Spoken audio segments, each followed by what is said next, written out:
We haven't even got any news at the top of the hour. That's how lame this show is going to be. So if you're listening, could you let us know you're listening so that we know it's worth us putting this much enthusiasm and joie de vivre into the show?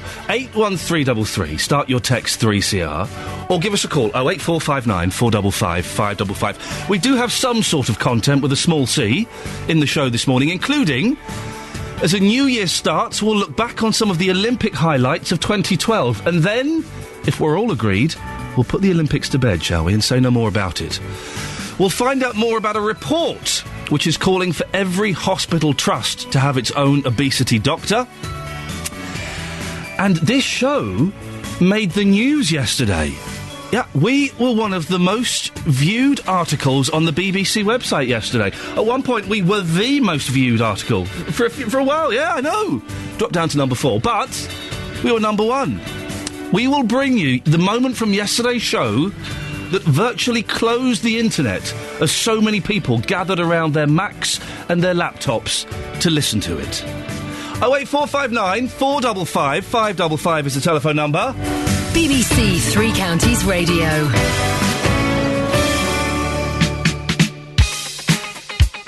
As you know, I'm not a fan of New Year's Eve or anything like that, but today's not going to be a dowdy, miserable show. It's going to be full of life, full of energy. But only if I know that there are people listening. So, apropos nothing, if you are listening, could you give us a call and let us know you're listening? Otherwise, I'll tone the act down a little bit. 08459 455 555. No more of this nonsense about death rates and banks. Let's have some fun, shall we? Thank you. Listen, I'm not a fan of the New Year's Eve. Anyone who heard yesterday's show will know. I think it's a nonsense. What, we're celebrating the inevitable march of time? Really? But it's a celebration. We're not going to have a dowdy show this morning. Au contraire. Come on and celebrate. I will warn you now, we're maybe a little content light.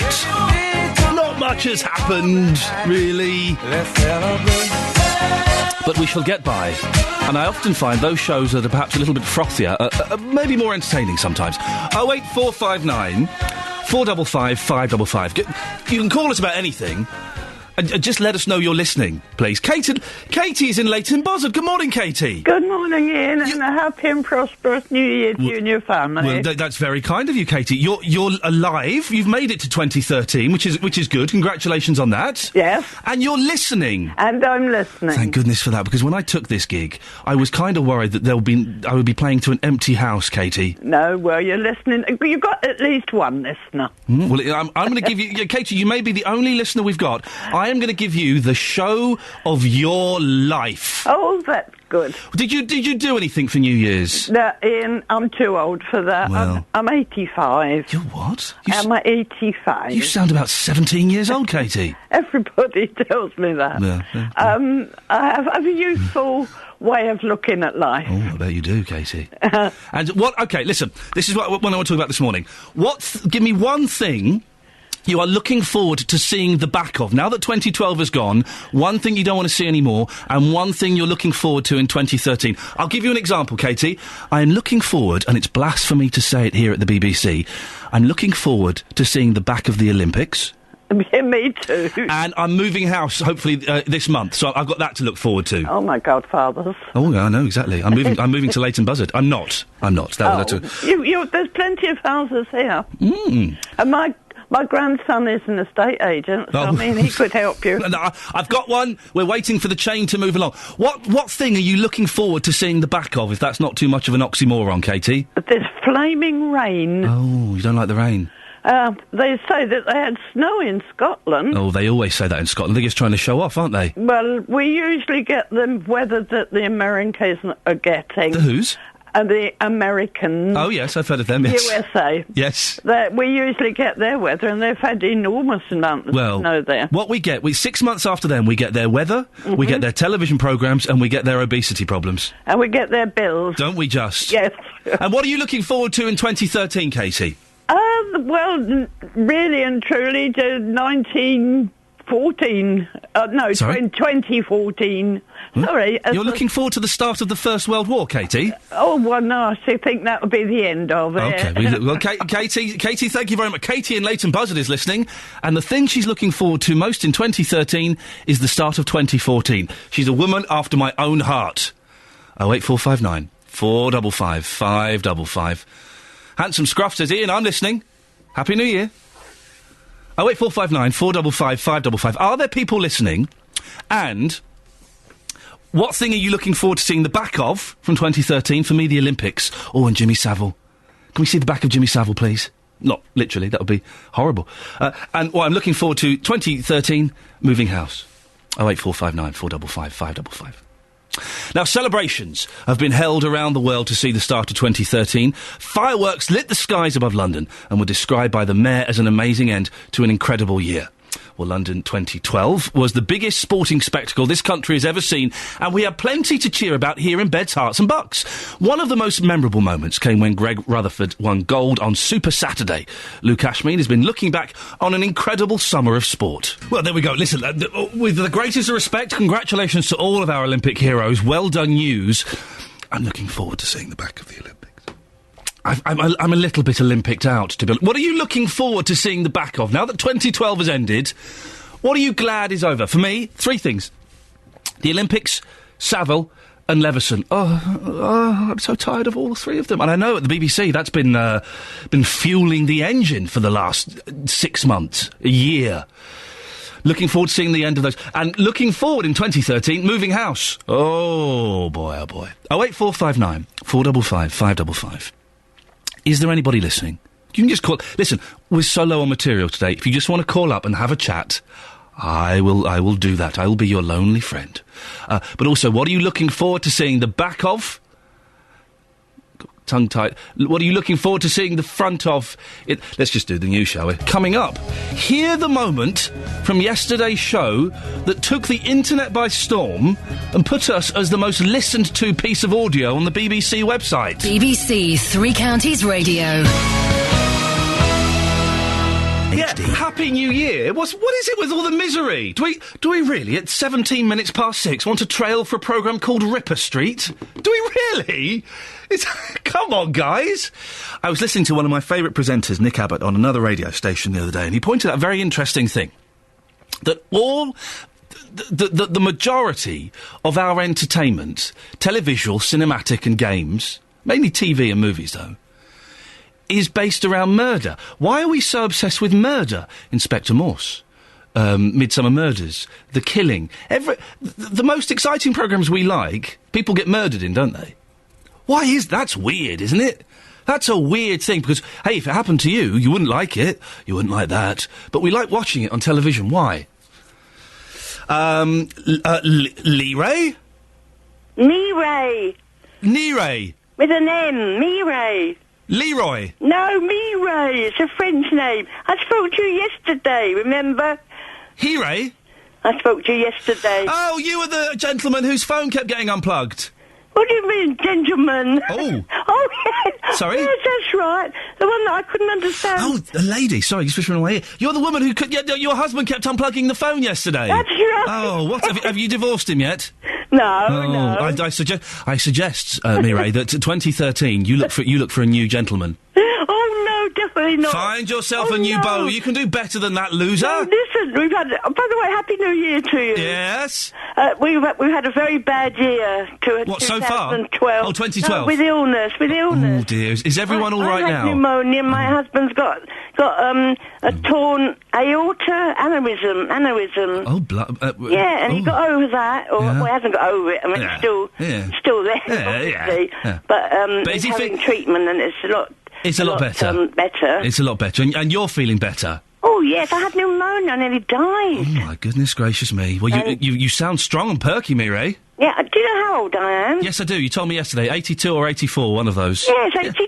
Yeah, I thought so. Do you remember that? I do remember it. It's been Do you know what? That phone call with you and Barry from Watford yesterday, I listened to it about 7 or 8 times at home. I did, and I cried and thought, is this what it's come to? Yes. Was it you that spoke to Greg Wallace yesterday? Greg Wallace? Yeah. No. Who was it? Who's Greg Wallace? Why does that name ring a bell? Is he the chef? Yes. The bald chef? Yeah, no, is he bald? Is he a chef? Yes, he goes on television with Is he the master chef? No, he's not Master. The other one's Master Chef. Because I like I'm thinking of the bald Master Chef. This will be the toughest 15 minutes of your life. Well, it won't be. It's cooking. Who's Greg Wallace then? No, he's a cookery expert reporter, something like that. A cookery. I think he used to be a chef. A cookery expert reporter. Yes. I'm going to go. Do you know? Listen to me. The Master Chef is what's the name? Junior. I can't remember his name. Junior Simpson. No. No, Greg Wallace is the Master Chef. No, he's not. He's the bald fella that looks like a potato. And this is going to be the toughest 15 minutes of your life. Who's the one he goes on with? Who's the real chef? What I call the real chef. Oh, no, because Greg Wallace is just the fruit and veg man, isn't he? I can't think of his name. Roo Junior. Something Roo Junior. Roo Boy. No, Roo Junior. R-O-U-X Junior. Oh, Roo Junior? Yeah. What on earth are we talking about, Mira? Tell you this. My father... I think those drugs I purchased in 1987 are finally kicking in. Yes. Was a top London chef. I know, he wrote the Chef's Bible. How do you know that? I guessed. Go on, how did you know that? I've been following you for the last 6 months, Mireille, just to build up for this phone call. Honestly? No. You told me yesterday, you silly sausage. Did I? Yes, you did.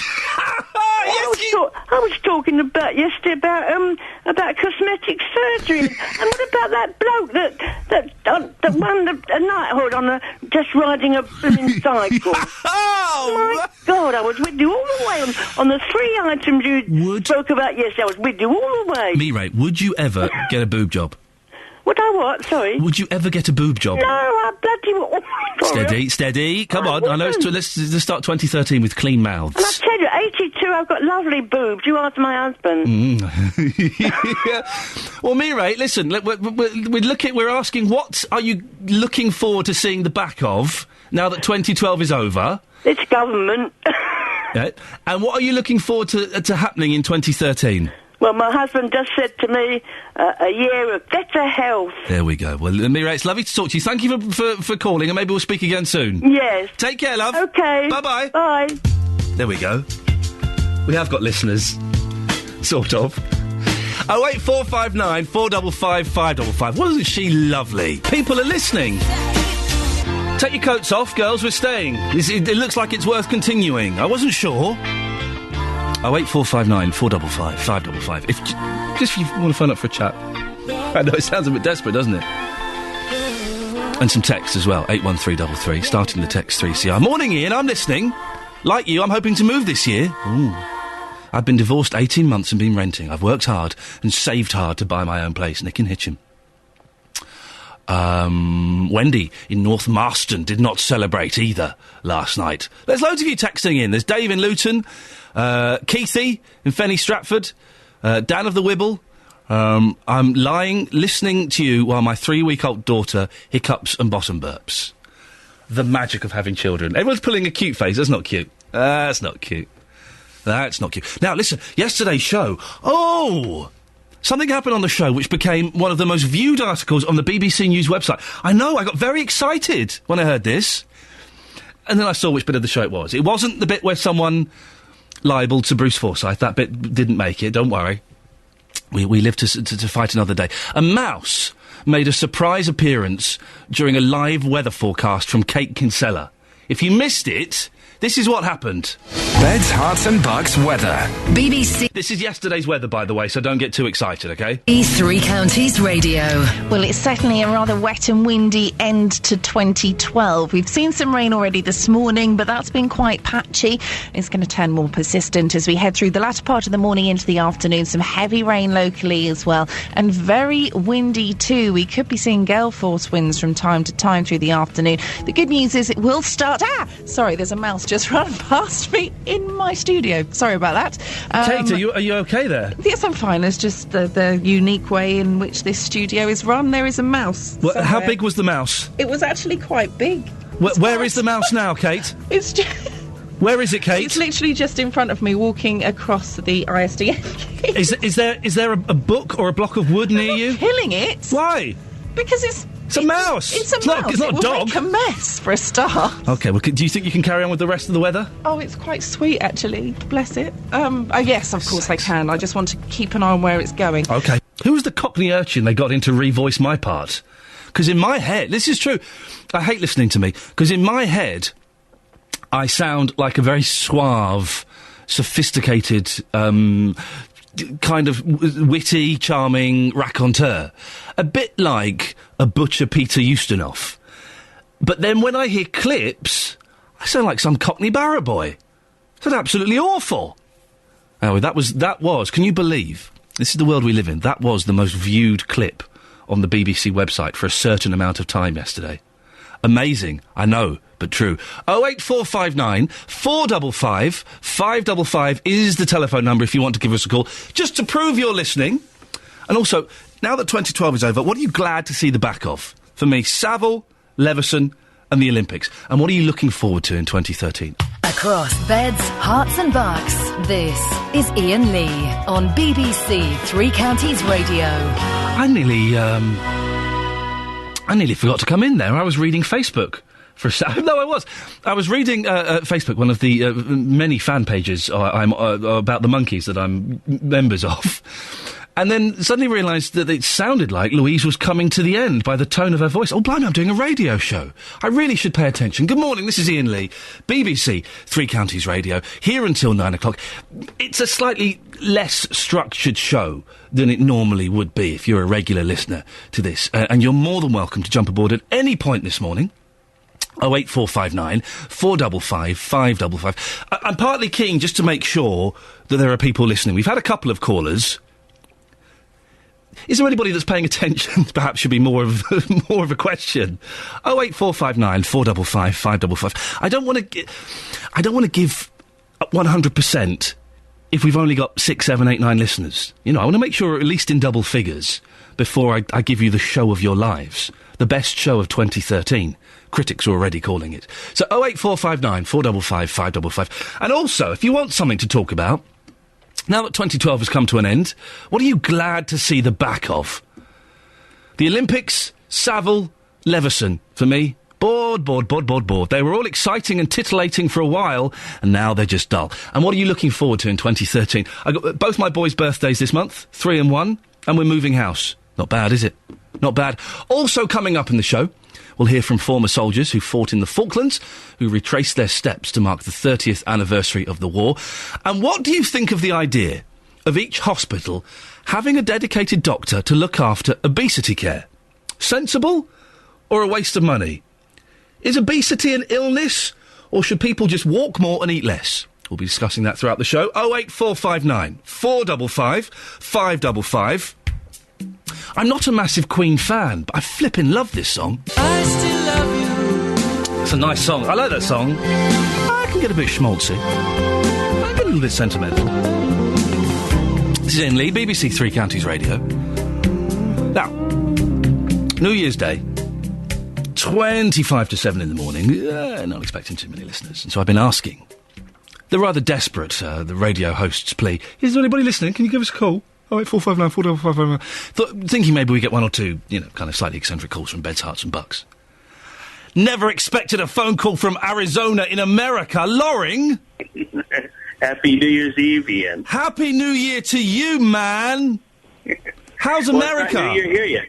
Oh, it's pretty good right now. We just found out, thanks to your news, that we're done with fiscal cliff. That's what I was going to tell you. I want to see behind me in 2012 is fiscal cliff. The fiscal cliff, for those idiots listening to this who don't know, basically, unless your government came up with a pretty radical plan by now, you were going to be in terrible trouble with interest rates and pensions and all of that. They've sorted it out. What a great way to end 2012. It is. It is a great way. And also, I'm glad the Mayans were just out of paper or whatever, out of tablets when they were doing their... Those suckers. Can we never listen to those Mayans again? There's one lives next door to me and he won't shut up. Well, he's been proved wrong. So, Lauren, is it still 2012 in Arizona? It is for another about 20 minutes or so. Well, let me tell you, Loring, I'm living in 2013. I've been in it for nearly 7 hours. It sucks. It's a terrible year. It's cold, it's wet, it's miserable, everybody hates each other. Hang on to 2012 if you can. I'm going to try for at least 20 minutes, and if I can do it right, maybe I can get into another time zone and save 1 more hour. Can I ask you, Loring, can I ask you, why are you listening to BBC Three Counties Radio in Arizona? Well, that's an interesting question. Yeah. I saw it pop up on my Facebook, that you were on Interest 6, not much material. We'll take phone calls, anything, cash. And I said, well, I'll just, shoot you a call and just say, Happy New Year. And it's probably the only time I'll call in 2012. Yeah. 2012. In 2012. Well, listen, now you've opened the floodgates. 2013. You've got to be my Arizona correspondent. If anything happens in Arizona, probably won't. But if it does, Loring, you're going to be our go-to person. Is that okay? Anything in the Southwest is we can respond to you with any information you need on it. If you want an American point of view on anything, I'm more than happy to give it. Man, we're totally going to call on you. Listen, what are you looking forward to most in 2013? 2013, season 3 of Downton Abbey. We haven't got it yet here in the States. Right. Let me correct you on a couple of things. Spoil it for me. Here we go. No. If you're going to be watching an American a British programme, you call it a series, okay? Series. It's series 3, not season 3. Season 3. Series 3. Why do they only make 6 episodes of every show? Because we make our programmes good. We don't drag them on for too long until you're sick and tired of all the characters. We make them good and quality with proper actors. Yeah. Like 3.5 Men and those other terrible shows. Yeah, exactly. Loring, it's lovely to talk to you. Thank you so much for taking the time to call. Have a great New Year. Anytime. All right, talk to you again. There we go. Bye-bye. How cool is that? I'm sorry, callers from Luton. We just had a call from... I'm sorry. Arizona's a little bit more glamorous, isn't it? Really? I've never been. It could be a dump. I don't know. Thank you, Loring. How exciting was that? Now, this year saw the 30th anniversary of the Falklands War. 7 former soldiers who fought in some of the most fierce battles of the Falklands conflict returned to the islands in June for the first time since the war ended. The men from the 2nd and 3rd Battalion, the Parachute Regiment, retraced their footsteps and paid respects to their friends who were killed in the conflict. Our defence reporter, Gavin Lee, joined up with them and found out what they went through back in 1982. I'm walking across the rugged, rocky, snow-capped heathland known as Wireless Ridge, and the sun's just coming through the clouds here now. I'm only a couple of miles north of Stanley, and I'm walking with some of the men who fought on this ground 30 years ago, and some of them back for the first time. And the debris of war is still around us here today. There are rusted bits of weaponry as well as large crater-shaped holes in the ground from the damage caused by mortar fire during some of the intense fighting 30 years ago. With me is Neil Downs, a former section commander of 2 Para, and Ray Poole, who was a private 30 years ago. Neil, first of all, if I can ask you what it's like 30 years on, coming back here. I'm still pretty numb from the whole experience. I'm sure when I get back home it'll sort of sink in. But the thing for me coming back here is just the fact that the island welcomed us, right? The first day we went back to Goose Green and everything else, it was raining, it was windy, it snowed, it was sleet, right? It was freezing. And that was the island saying, hey, welcome back, right? Because that's exactly how I remembered it. Like in 1 hour, you can have all the different weathers, that you would get in a season. And I feel very much part of this rock. I mean, I'm going to take a little bit of this island back with me. And Ray, you were 19 years old. 19, and you saw this place 30 years ago in the dark. In the dark, yeah. What do you remember seeing? Well, this place here, Wireless Ridge, we can see Stanley. We know then the end is close. That feeling is, you just can't express it. I mean, it was a hell of a slog up to here. We lost guys. That was the end. That was the end, Wireless Ridge.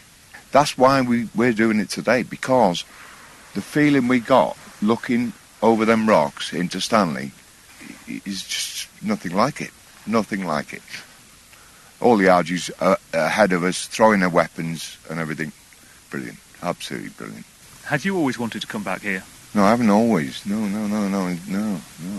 In fact, I was a bit apprehensive this time, to be honest with you. But it's done me some good, I think. Seeing it all and that in a relaxed atmosphere, it's been good, yeah. What about you, Neil? Is it something you'd always wanted to come back and see? I've always talked about it, coming back, but I never motivated myself to do anything. And now, being back here and seeing all the guys, it's like we never left each other and stuff, you know. I have memories of certain spots, certain battles. There's... My memory of this place is when it came to daylight, like there was all sorts of things coming here. One of the boys fell into a big hole full of water and we thought he drowned. He bobbed under a couple of times, so we had to pull him out. And it was, you know, pretty cold. And we had to strip him off while the firefight's going on and everything else, just to try and get him warm back up and everything else. And then we were getting artillery and fire was coming in. And then when the daylight broke, it was like wild because there was dead people all lodged in the rocks and everything else, and they looked like wax models. They just didn't seem real, right? And then there was this particular gentleman who came up and he said, "Guys, do you think we should go into Stanley?" And we all just said, "Yeah, we got to go." And at that point there, we just started moving down, and it was a competition at that point between A and B company. And then it was like, okay, who's going to get into town first? And when they said there's a white flag flying in Stanley, we were actually in the middle of a minefield, right? And I turned around to my boss and said, "Boss, we're in a minefield." He goes, "Just keep pushing through." And we just pushed through. And like, I'm here today to tab back into town, right? So tactical advance to battle. This is what you're doing next. That's what we're doing next. Yeah. We're going to tab into Stanley from Wireless Ridge, which is the end for us. And we want to do it. And we're going to end up at the Globe and have a couple of pints. We might actually get invited this time. Across beds, hearts and bucks, this is BBC Three Counties Radio.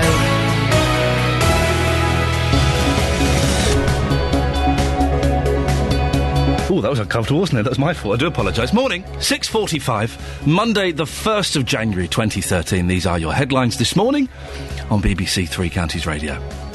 Coming up, we'll hear from more of our listeners who are listening right now, and we'll look back at the Olympics, which, to be honest, I'm glad to see the back of. What are you glad to see the back of now that 2012 is over? And also, what are you looking forward to in 2013? The things I'm looking forward to seeing the back of, if you'll indulge me for a second, the Olympics, Jimmy Savile, and the Leveson inquiry. They were all fun for a while. Fun, perhaps the wrong word. They were titillating and exciting. Bored by the end. Looking forward to the back of those. And in 2013, I've got some great things coming up. My boy's 3rd and 1st birthday. Moving house. And that's it. What are you glad is over now that 2012 has ended? And what are you looking forward to in 2013? And also, just give us a call to let us know that you're listening. Otherwise, I'm just here a little bit lonely. 08459 455 555. If you've noticed, I'm filling a little bit because I'm hoping that the weather's going to turn up at some point. They ain't bothering to turn up. There ain't no weather. That's done then. Let me tell you, it's going to be cold and wet. Happy New Year. Kathy's in Stevenage. Good morning, Kathy. Good morning, Ian. You're listening, are you, Kathy? Yes. And it sounds like you're... What's that hum? Are you listening inside a fridge or something? No, it's probably my phone. Oh. Give it a bash. Oh, no, I might shut you off. Oh, well, we wouldn't want that, Kathy. No. So whereabouts are you? What's happening in Stevenage? Well, I'm in bed at the moment. Good girl, yes. I always listen to you every morning at 6 o'clock. Okay. I get up at 7 o'clock. Yeah. And still listen to you. Excellent. And then You turn off when Jonathan Vernon-Smith comes on? No. No. I would. I listen to Radio Cambridgeshire for a little while. You do what? Radio Cambridgeshire. I beg your pudding. Why would you listen to that rubbish? No, it's not rubbish. Okay. But then I turn back to you again. Good for you. Now, Kathy, can I ask you? Right, yes. It's still early days for me. I've only been here, 3 months?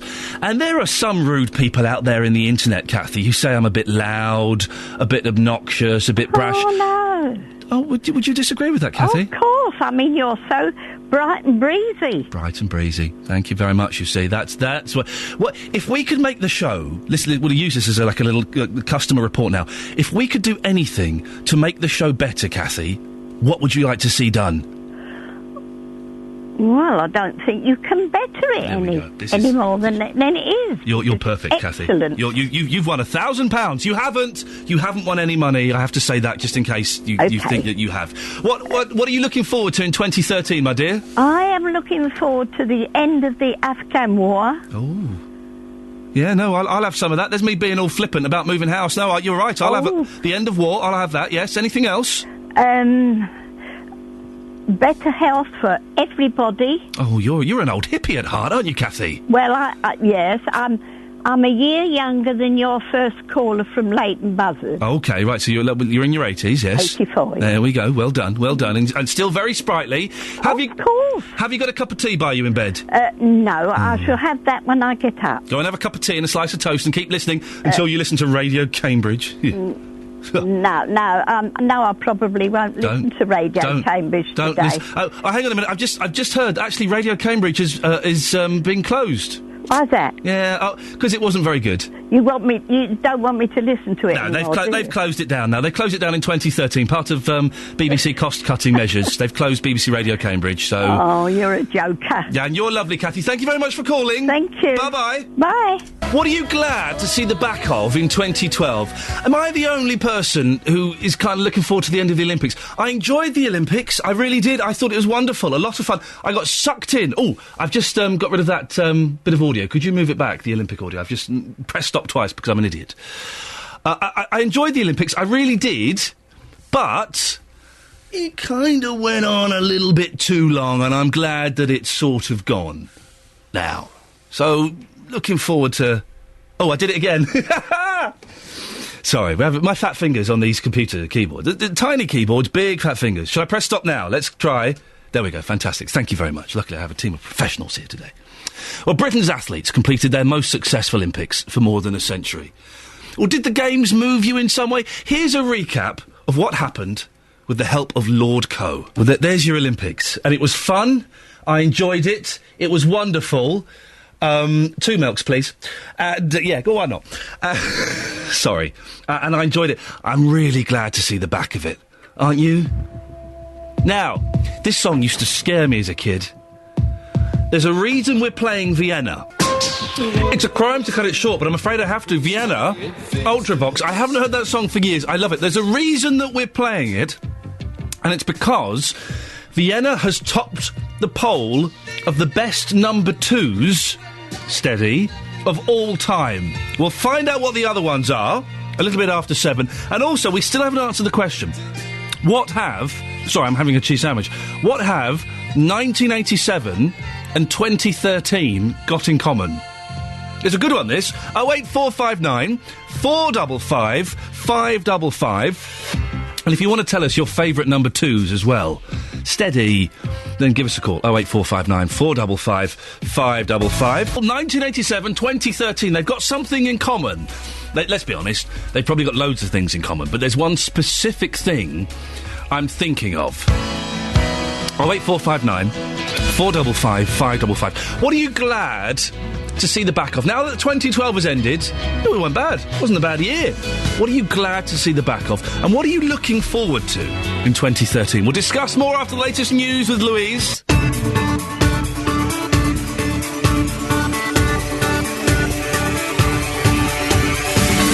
Oh, didn't it sound awful?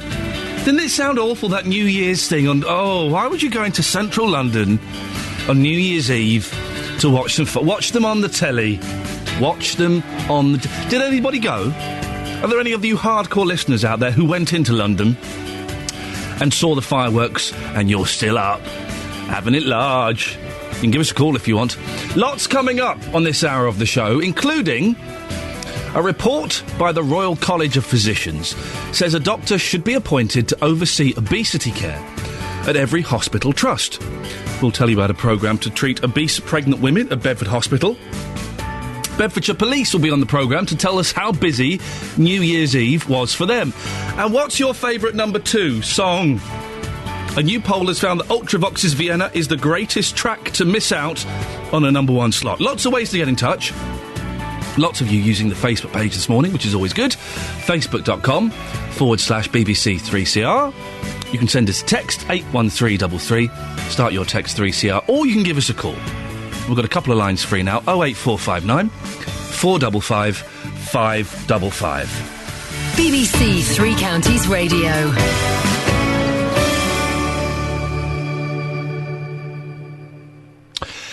Now, doctors say NHS services for people who are obese are extremely patchy. A report by the Royal College of Physicians says a doctor should be appointed to oversee obesity care at every hospital trust. It comes as Bedford Hospital started a special programme to help overweight mothers-to-be. Around a fifth of pregnant women in their care are obese. Dietitian at Bedford Hospital, Carol Verkus, says one of their sessions welcomes other members of the family. Once the children start to come off breastfeeding or have solids, of course they then begin to copy the adults around them. So it's a really good time in pregnancy to get some of those sort of family habits in check, really, and make sure you're having regular meals and having a meal together. We can talk more about the idea of each hospital having a doctor for obesity care. Tam Fry is from the National Obesity Forum. Morning, Tam. Good morning to you. What difference would these proposals make, do you think? I think they make a huge difference. We have had in this country no facilities over the last 10 years worth speaking of. And this has left doctors in a real difficult position because they have nobody to refer their patients to. And therefore, if you will, it's a self-defeating exercise, even seeing them in the first place. So this call from the Royal College of Physicians is smack on the money and is timely and, if not far too late already. There are some people listening, Tam, who might say, for goodness sakes, come on, get a grip. It's obesity. Walk more, eat less. What would you say to those people? I would say that that is a basic message which should be followed, but what you have to remember is that there are a great number of people who are obese through no fault of their own. They have metabolic or they have genetic problems which cause obesity, and if you will, they are struggling, but they are perhaps on an unequal battle, and therefore these clinics would be very useful for them to sort them out too. Are there, maybe, I don't know if you can answer this, but are there dangers associated with obese women being pregnant? Yes, there are. And I would commend Bedford Hospital for what it's doing. The woman going into pregnancy overweight or obese is not only putting her own health at risk, but also the risk of ill health for her baby. She can acquire gestational diabetes during the pregnancy, and that will be transferred onto the baby, and the baby might be born fat as well. So there's a great need for all women to be, if possible, a good weight before they go into pregnancy. But what Bedford Hospital are doing absolutely right. They're saying we are in the real world. If we have overweight people, we must do something about them during their period of pregnancy in order to establish good, healthy lifestyle by the time the child is born. According to this report, Tam, it claims over half of the population of the UK will be obese by the year 2050. I've heard other the figures saying that could even be sooner than that. Does that surprise you at all? No, it doesn't surprise me. We've had obesity in this country building up for the last 40 years, and there is no sign of it abating, I'm afraid. We have a government who is totally clueless as to know what to do about it, and until we have a proper system for fighting obesity in the country, it will continue to grow. So 50% of our population being overweight by the year 2050 is no surprise to me. It was heralded in a very good report in 2007, which the government entirely accepted. It was called the Foresight document, and they've revised that document downwards slightly, but still the levels of obesity will be very high. I do struggle to kind of get my head around it, Tam. Apart from those people who perhaps suffer from food addiction and those people who have a genetic disposition towards being overweight, why are other people overweight? Because it's not difficult. People know that if you eat chips and burgers, you're going to get fat, don't they? Yes, they do. And this is the real complication. It's the way that these messages are given out and understood, or misunderstood by the population, which is the most concerning. We've had about 13 years of the government producing leaflets and videos and you-know-what, saying eat less, exercise more.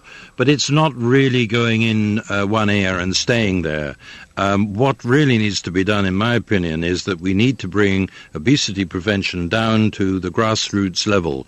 And the GP, the Royal College of Physicians report, actually identifies GPs as being absolutely vital to get the nation back onto a proper size. They're the people who most people trust. Their advice is listened to on a one-to-one basis by their patients, and that is the way to get the messages across. Some doctors might say that they're already overworked, that the resources are being pushed.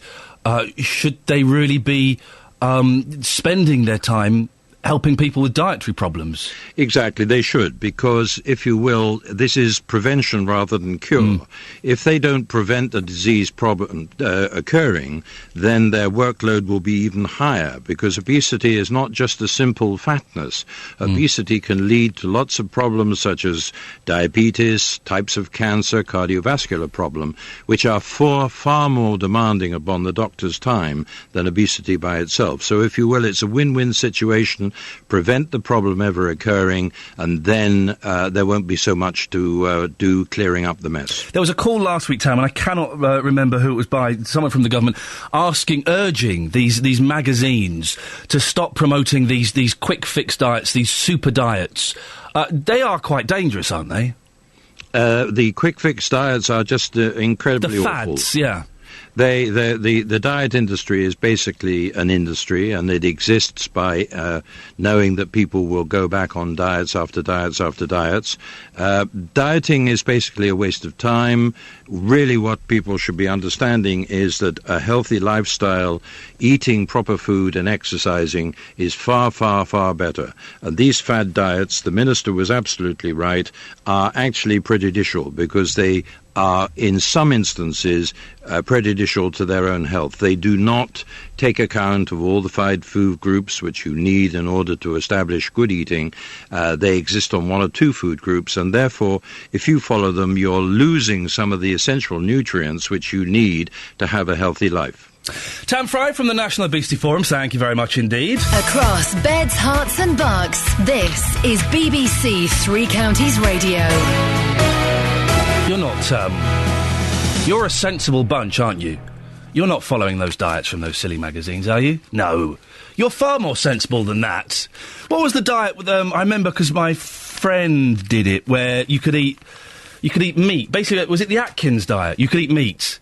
And so she would just eat bacon and sausages and steak, and she stank. She really stank of meat. Listen, I'm a vegetarian, but that wasn't the thing. Everyone would say, ooh, you smell a bit meaty. She did, it was horrible. And she lost weight, but that can't be good for you. I'm old enough to remember my mum years ago doing the F-plan diet. What was that? Was that fibre, I'm guessing? It was the F for fibre? I don't know. The F-plan diet. My mum did all those fatty diets. It turned out my mum was quite cool. She kind of was sort of a little bit... No, this isn't cool at all, what I'm about to say. In the 70s, was kind of on, diet pills. Yeah, speed, kids. That was speed. Prescribed by a doctor. I know! The 70s were mad. My mum is the straightest, most sensible woman in the world. And we're kind of talking about why she had quite a lot of energy. She was very focused in the 70s. Really energetic. Yeah, she was on speed. Yeah, that's right. It's prescribed by a doctor. You're a sensible bunch, aren't you? Is there anybody listening to this now who's got one of these magazines and there's a picture of Cheryl Cole or whoever on the front? You could have a body of Cheryl Cole in just 6 weeks. You're not really falling for that, are you? Are you? No. If you are, could you give us a call and let me know? 08459 455 555. I can't believe that in 2013 that we all want a quick fix. Of course we do. Of course we do. We don't want to put in the work, but to lose weight, unless you've got an eating addiction or a genetic problem, to lose weight, you kind of have to just change the whole structure of your life, don't you? It's not easy. I'm sure it's not easy at all. I'm lucky that I've been pretty skinny my whole life. 08459 455 555. Are you looking at these diets in these magazines thinking, yeah, do you know what? 2013, this is it. I'm going to do it. I'm going to have a go at this. Because they don't work. Those fat, you've got to change your whole entire lifestyle. Drop £6 in 6 weeks. I don't know, is a pound a lot? I've got no idea, to be honest. I've no idea what I weigh. All I know is if I start getting a little pot belly, I'm eating too much cheese and bread. And I stop eating cheese and bread and the little pot belly goes. That's it. That's it for me, as far as I'm concerned. Are we having any travel at the past or no travel? No travel? Doesn't look like it, does it? Well, we'll just... No, travel haven't turned up. I'm sure they're busy. I'm sure they're busy seeing you in the new year. If they decide to pop along, then we'll let you know what's happening. I'm sure, let's be honest, the roads are probably dead. They're dead quiet, aren't they, at the moment, aren't they? Yes, there's no travel, so we'll have a bit of this. Can you see how this show was hastily thrown together?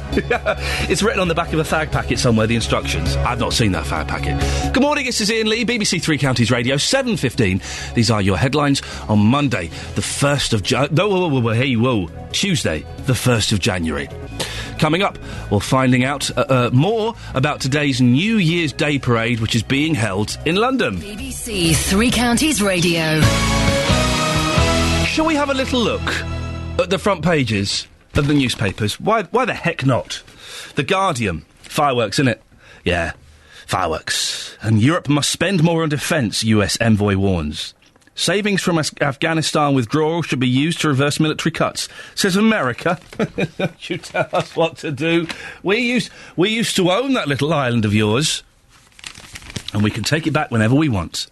The Independent. Fireworks, innit? The 20 mile per hour revolution. Millions of drivers face lower speed limits as new laws sweep the country.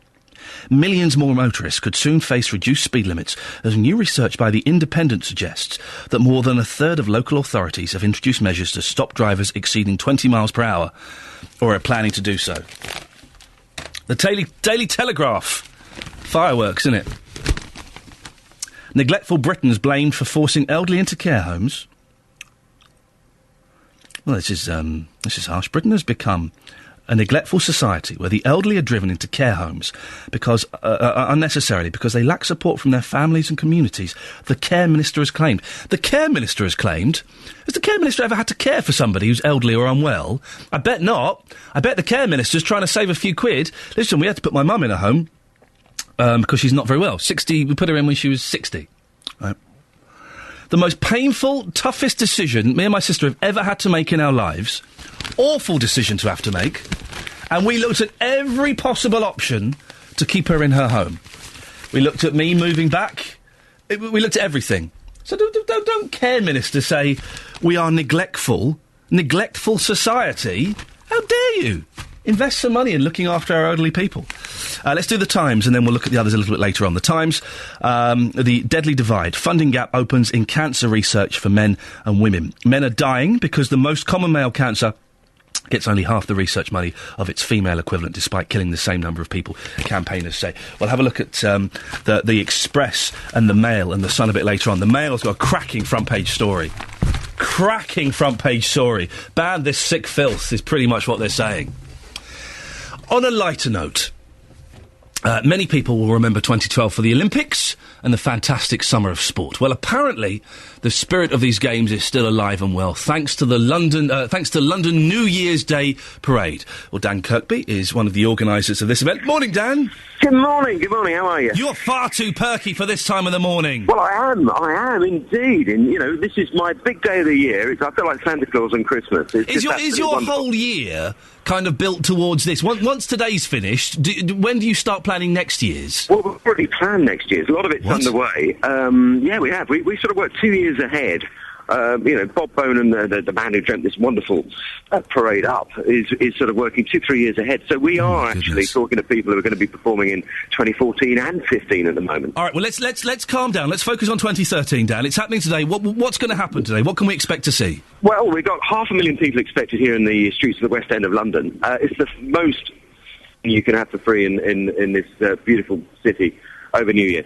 We've got 6,000 plus performers gathering from numerous nations. They're going to be banging drums, singing, playing. We've got a kite runner from Afghanistan who's an amazing man called Nasser Vallon. We've got 18 London boroughs. Is there wind for the kites, Dan?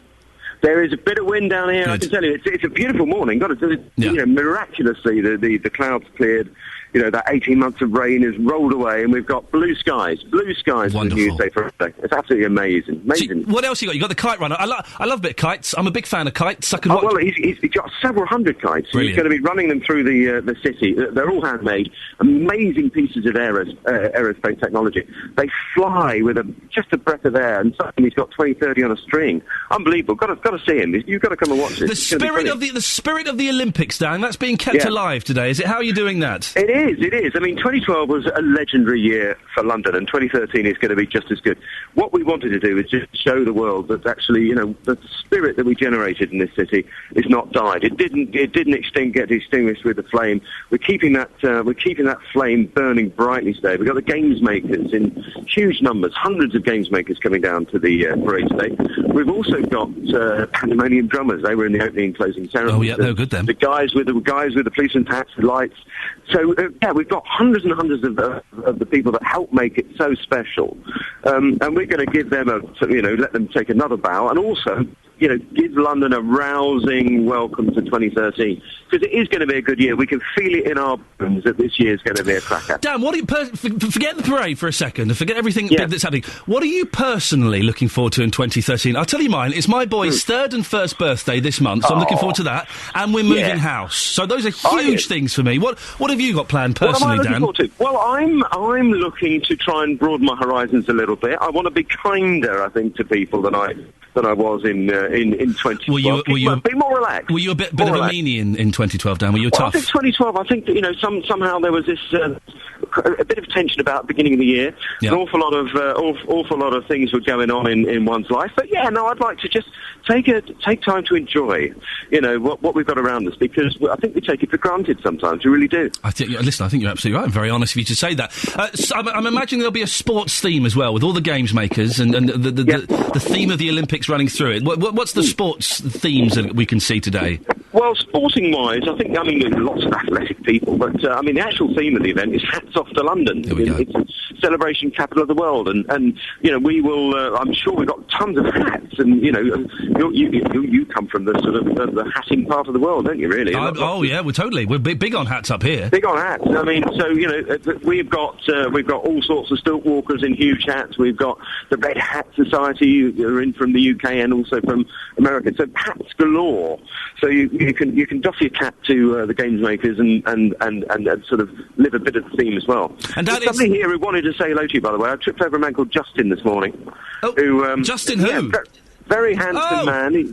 Very handsome. Is he there with you? He's right here right now. Justin Dealey's there? He is. He's right here right now. Let me speak to him. I've told him to clear off. I said, come on, New Year's Eve is over. Unbelievable. He's got a top hat. He's got a top hat on the corner of his head. What an idiot. He looks the part. Doesn't he look like a plum? He looks like a plum, doesn't he, Dan? He looks like a plum. I don't know. He told me to tell you he's good looking. I mean, he is reasonably, isn't he? He's damn good looking. He's too good looking. Listen, Dan, it's free. If people want to come down, it's free, isn't it? This is the big thing. That's the beauty of it is to be frank. Everybody seems to want to take money off you these days, but we don't. We would like you to put some money in the cap in the hat, if you like, for London's charities, because we do raise tens of thousands for charity across the capital. But it's free, and bring the kids. What time does it start? And give us a couple of good places that the people could head towards. 11:45. I always say to people, come to Westminster Tube. Just come out the Tube at Westminster. You'll see the parade at the end of Parliament Street there, Parliament Square. Come there. I'd come there, reasonable. Aimed for sort of 11 o'clock. Kicks off at 11:45. But the route's from Piccadilly all the way down Piccadilly Circus, right down Low Regent Street, down to Pall Mall, Trafalgar Square, and Whitehall. So you've got a lot of parade routes to pick there. But if I'd come down to Westminster, get there for about 11 o'clock, get yourself a nice position, and enjoy everything. Always get yourself a nice position when you can. Dan, listen, have a cracking day. You've met Justin Dealey. Just check your wallets in your back pocket. That's all I'll say. That's Dan Coakley there, who's one of the organisers of the event. You going to go down there? I would love to go down. My boys aren't very well. They were, very poorly indeed. Otherwise, I would be down there. It's celebrating and having some fun. But it does sound good. Let that be the end of the Olympics then. After that, shall we? Can it be the end? 08459 455 555. This is Iain Lee, BBC Three Counties Radio. Are you listening? We had a lot of listeners in the first hour. I don't know if we've got any this morning between 7 and 8. If you're listening, could you just give me a call just to let me know that it's worth me carrying on? I'm giving this 100%. If there's no one listening, I'll tip it down to 60. So 08459 455 555. Let's have a look at the rest of the papers. The Daily Express, fireworks in it. And bulging Britain's fatness epidemic. Britain is facing an obesity epidemic costing £5 billion a year, experts warn today. And your stars for 2013... Free Inside, part 2 of astrologer Laurie Reed's guide to what's in store for your family, health and career. Wow, in the stars? Really? What, you can predict the future? What a load of old tosh. Shall we have a look at mine? Load of old guff this is. Gemini. What will 2013 hold for your family? Like actress Joan Collins, you've given yourself a hefty schedule for next year, and there's a good deal of personal growth likely to take place. Travel, work, health and social life are... Oh, this is Gemini, by the way. Could be anything, couldn't it? Travel... But she gets paid for this. Paid actual money, English pounds. Travel, work, health and social life are all areas where you plan to put in effort and energy. Not really. So home and garden aren't priorities just now. However, if your kitchen or bathroom have seen better days, 2013 is the year for upgrading or modernising. We're moving. Style-wise, less is more. So you'll be drawn to that minimalist look. Since your chance to make a lot of money increases this year, you'll have the cash. They said that about me last year. I was going to earn money last year. The worst paid year I've had in 10 years. I know. If you want an extension, conservatory or extra bedroom, autumn looks good. But be sure to take the opinions and interests of others on board. Children are likely to make good progress, with July, August and September all enriching times. Memories of loved ones in the past come flooding back in early winter, giving you cause for thought. What a load of old tosh. I tell you what, phone up, I'll read your stars for you. Because there's no one... Listen, again, I say this because I know we've weeded out the chaff and we only have the wheat listening to this show. There is no one who is Adeline in Sandy? Hello? You don't believe in the stars, do you? I'm not sure, really. Sorry? I don't understand them enough, actually, to say whether I do or I don't believe in them. Hang on a minute. You think that there's a woman in the newspaper who can predict your future? I think there are people, actually, but I'm not sure whether it's through the stars or whether it's sort of mind reading. What? Yeah. But who's... Hang on a second. Paul? Paul! Hang on, I had to say there, Adeline. Paul! Yeah, oh, hello, Ian. Okay, how you going? Yeah, where were you? I put one of my Jack Russell in the toilet because he's a bit inclined... When he hears me talking on the phone, he thinks somebody's come to the door. You've done a Russell in the toilet? What does that mean? Well, it just shuts him up. Shuts who up? Sorry? Yeah. So, Paul, do you... Adeline believes in mind reading and fortune-telling. Do you believe in that? Well, I would think I'll take it with a little bit of pinch of salt. Is it something to do with sort of keeping the weight off, or is it nothing to do with that at all? It's got nothing to do with it, Paul. It's like this... I wish I'd stuck with you, Adeline. Who'd have thought you'd be the most sensible one in this conversation? Right, let's deal with you one at a time. Adeline, what have you called in for, my dear? What have I called in for? Well, you said... Yes. Well, anybody who is listening... You're kind. Please ring in. Is anybody there? And I'm just ringing in to say, yes, well, I'm listening to you. Thank goodness for that, Adeline, because I was worried. There's only people like Paul listening. Are things really very quiet this morning? Yeah. Are they? It's a bit lonely. It's a bit sad here, Oh, Adeline. dear. And you are putting in so much effort. I'm really giving it everything I've got, Adeline, and I just don't know if it's worth it. No. I don't know if it's worth it. I'm sure it is. Are you enjoying it? Well, yes. I'm going to see my son today and my grandchildren for that'd be nice. New Year's Day. How old are the grandkids? One is 7 and one is 9. You're going to be exhausted by the end of it. We had a lovely Christmas with them. It really was magical. Christmas is fun when kids are involved. Christmas becomes... Did you have a good Christmas, Paul? Yeah, very nice. Yes. I saw my 2 grandchildren. They came over and had a chat with my daughter in Australia, so that was rather nice. Right, listen, travel and news can wait, for goodness sakes, because you two are far more interesting. Paul, what was the worst Christmas present you got? Oh, right, that's a good question. Probably a bone from the dogs, I think, when they try to hide it. Ooh, I don't even want to picture that image. Adeline, what was the worst present you got? Yeah. Well, I got one present, actually, and it was a present that I asked for because I've got a son who's in Cape Town, so I don't see him, unfortunately. I might see him next year, or if I go over to Cape Town this year, I shall see him. But sending presents over from Cape Town is a little bit difficult because they often don't arrive. No. Sending presents from London is difficult. They don't arrive. So my other son said to me, what would I like for Christmas? And I said I would just like an up-to-date photograph of the children. Oh. That's all that I ever really want, because I have everything that I need. There we go. Adeline, listen, we have to end it there. Paul, thank you so much for calling in. OK, thank you. Ta-ta. Well, that's broken my heart. Thank you, Adeline. Thank you, Paul. Call 08459 455 555. 08459 455 555. BBC Three Counties Radio. Morning. Iain Lee, BBC Three Counties Radio. Lots coming up on the show. I say lots, I'm lying. Not a lot. But, no, there's enough. There's enough. What I'm saying is, if you want to give us a call, just to say hello and let us know that it's worth us being here on New Year's Day. 08459 455 555. A couple of things we're talking about.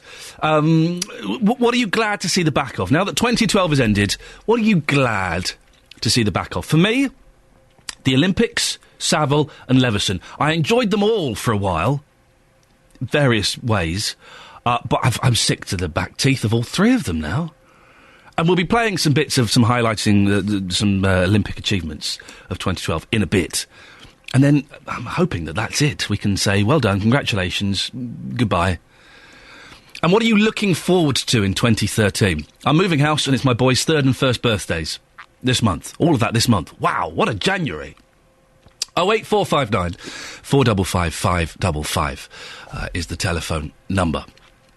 Now, it's been a night of celebrating for many people across beds, hearts and bucks. Always one of the busiest nights of the year for our emergency services. Gavin Hughes-Rowlands is the Chief Inspector of Bedfordshire Police. Morning, Gavin. Good morning, Lee. Happy New Year. Down to you, Susa. How did it go last night? Busy? It was busy as expected, Lee. Fortunately, we were well prepared for it and we had plenty of resources to be able to deal with any eventuality and keep everybody as safe as possible. What are the kind of things you had to deal with last night? It's very similar to a general Friday, Saturday night, what we would term as nighttime economy issues. They tend to be alcohol-related in the main, and last night really was just a slightly busier version than a Friday or a Saturday night that we would see normally. I was driving in this morning, Gavin, at 4:30, 4:45. There were people staggering home off their faces on all kinds of drugs and booze and things. It was like being in a zombie film. Well, they do tend to drink later these days. Don't they? That is one of the issues that we have to face as a service, that the licensing hours now are a lot more drawn out and give us plenty to do over a longer period during the evenings. When these youngsters cracked up and boozed up see police on New Year's Eve, are they kind of is there kind of a friendly atmosphere, or do they give you a little bit of argy-bargy? I think that's very subjective, really. Right. Generally speaking, we would get a friendly reaction, and I think that's down to the individuals and how they handle their alcohol, really. And I wouldn't like to label young people as always being opposed to the police. And there are certain evenings that we will police the town centres in the county, and we will have a very good and friendly type of atmosphere. Good. I'm glad, because I've got a lot of respect for the police, and I don't like it when you see idiots shouting abuse at them. Is New Year's Eve a night that you kind of dread? Do you all look at each other and go, oh, blimey, we've got to go and do this again? No, I wouldn't say so. I think it's a sort of policing that a lot of people join for. They like, the atmosphere, being part of people's celebrations. Generally speaking, is quite enjoyable for officers. Of course, I'm sure there are a number of us that would prefer to be out celebrating with everybody else, but it's the nature of the job we're paid to do, to protect the public, and a lot of people really get enthused by that within the service. Gavin, a couple of questions. I'm going to put you on the spot here. A couple of questions we're asking our listeners. Now that 2012 is over, what are you glad to see the back of, and what are you looking forward to personally in 2013? Well, I'm not so sure that I'm glad to see the back of anything, to be honest with you, Ian. But what we're looking forward to, and what we really strive to achieve here in Bedfordshire, is making do or making more with less, and that we're really working hard as a service to try and provide the people and the communities of Bedfordshire a top-rate policing service. We've really improved over the last year as far as our performance against other force areas. We're detecting more crime, we're reducing more crime, we're keeping people in Bedfordshire safer, and we're doing it all with a lot less. And we're really proud of that in Bedfordshire Police, and we're hoping to continue that through to 2013. Sir, I salute you and the boys and the girls. Thank you very much. It's Gavin Hughes Rowland, who is the Chief Inspector of Bedfordshire Police. Text 81333. Start your message with 3CR. Text charged at the standard network rate. This is BBC Three Counties Radio. Go on, give us a call. I'll read out your stars, according to Laurie Reid from the Daily Express. She's an astrologer. It's a load of old tosh, really, isn't it? It's a huge industry, though. People pay fortunes for this kind of stuff. Well, look, they've got these £1.50 premium rate lines. Psychic services, live destiny, live love and relationships, live medium, live tarot, text. It's a load of old tosh. And I cannot believe that in 2012 there's anybody that believes this. If you want to defend it, we should get Russell Grant on one day. He's good value, Russell Grant. I sort of know him to say hello to, because he obviously believes in all this nonsense. And he's very convincing, but it's rubbish. It is rubbish. You cannot determine what someone is going to be like and what the future holds for them because they were born on March the 18th. You can't do it. It's a nonsense. The other newspapers, I said that we'd talk about the Daily Mail. And this is cracking. I love the Mail. Comedians guzzle wine and egg each other on to trade obscene jokes about the Queen, Philip and Susan Boyle. Channel 4 and the sick show they call comedy. And the comedians, Jimmy Carr, Jack Whitehall and James Corden. You kind of know what you're going to get with them. And you kind of know what you're going to get on Channel 4. A prime-time Channel 4 quiz in which drunken comedians made obscene jokes about the Queen has outraged viewers. The Big Fat Quiz of 2012, which featured countless vile sexual jokes, was broadcast on Sunday, only seconds after the 9pm watershed. So, right, a few things. We know who's in it, we know the kind of acts they do. It's on Channel 4, we know the kind of programmes they show. And it was after the watershed. Whether it was seconds after the watershed or not, it was after the watershed. The pre-recorded show, presented by controversial comedian Jimmy Carr, also featured puerile remarks about sprinter Usain Bolt, President Obama and singer Susan Boyle. Last night, TV watchdog Ofcom confirmed it had already received complaints. How many complaints? Be more now that this is on the front page of the Daily Mail. Nice one. You see what they're doing here? It's another Jonathan Russell Brand thing they're going for here. Most of the crass humour came from Gavin and Stacey Sard, James Corden and comedian Jack Whitehall, who were seen to drink a bottle of wine each on screen. They were egged on by Jonathan Ross, who lost his job with the BBC after making an abusive phone call to the veteran actor Andrew Sachs during a radio show. Now, they've got some of the jokes here. I don't think I can read any of them. Just checking. I can't read any of them. But no, don't worry, I can't. I won't. Well, no, hang on, this one I can about the quick... No, I can't. But I used to present, years and years ago, none of you remember this. Can I do this call? I'll do this call after the news, if that's all right. I used to present a late-night comedy show on Channel 4 years ago, 12 years ago, 13 years ago. And we did jokes that were worse than this. That were much worse than this. Much worse than this. I've said much worse things than this. We once got... OK, here's something we did years ago, 13 years ago. And as I'm saying, I remember this because I picture Princess Diana there. We once got people to eat meat on the street, and then we said it'd been processed with the Princess Diana's DNA. Right, now, 13 years ago, I was a young man, it was a different world then, right? Much worse than the stuff that you got here. Do you agree with the Daily Mail? Ban this sick filth? Or do you think... Oh, come on. We're adults, right? The stuff here I don't think is that bad at all. It's schoolboy humour. It's a bit puerile. The rude joke about the Queen and Prince Philip, it's not even that rude. It doesn't even use any bad language. What do you think? Are you kind of on the Daily Mail thinking, come on, this is right, this has gone too far? Or do you think, well, it's a show with Jack Whitehall, Jimmy Carr, on Channel 4 after 9 o'clock. You know what you're going to get. And shouldn't there be an outlet for that kind of thing?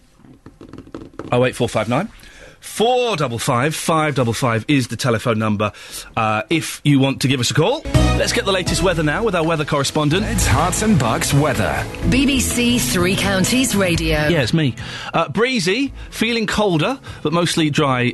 Most places dry with sunny spells. Today, a few light showers may arrive, but the majority of places will be dry with sunny spells.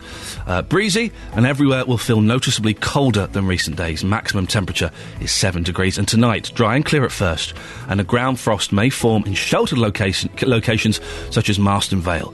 Later cloud will arrive from the west and temperatures will rise a little. See? Not bad. And I didn't get freaked out by the mouse that's looking at me. Chris is hands-free, keeping it legal, on the Motorway 1 near Milton Keynes. Good morning, Chris. Good morning, I'm your listener. I knew you were out there somewhere, and it's you. Yeah, I'm terribly sorry, but I drew the short straw this morning. Oh, I see, sir. Aren't you cheeky? But good morning. Happy New Year. Happy New Year to you. It's only the third time I've said it this year. Did you do anything last night, Chris? Work. Yeah. Yeah. Were you working at midnight, or were you in bed?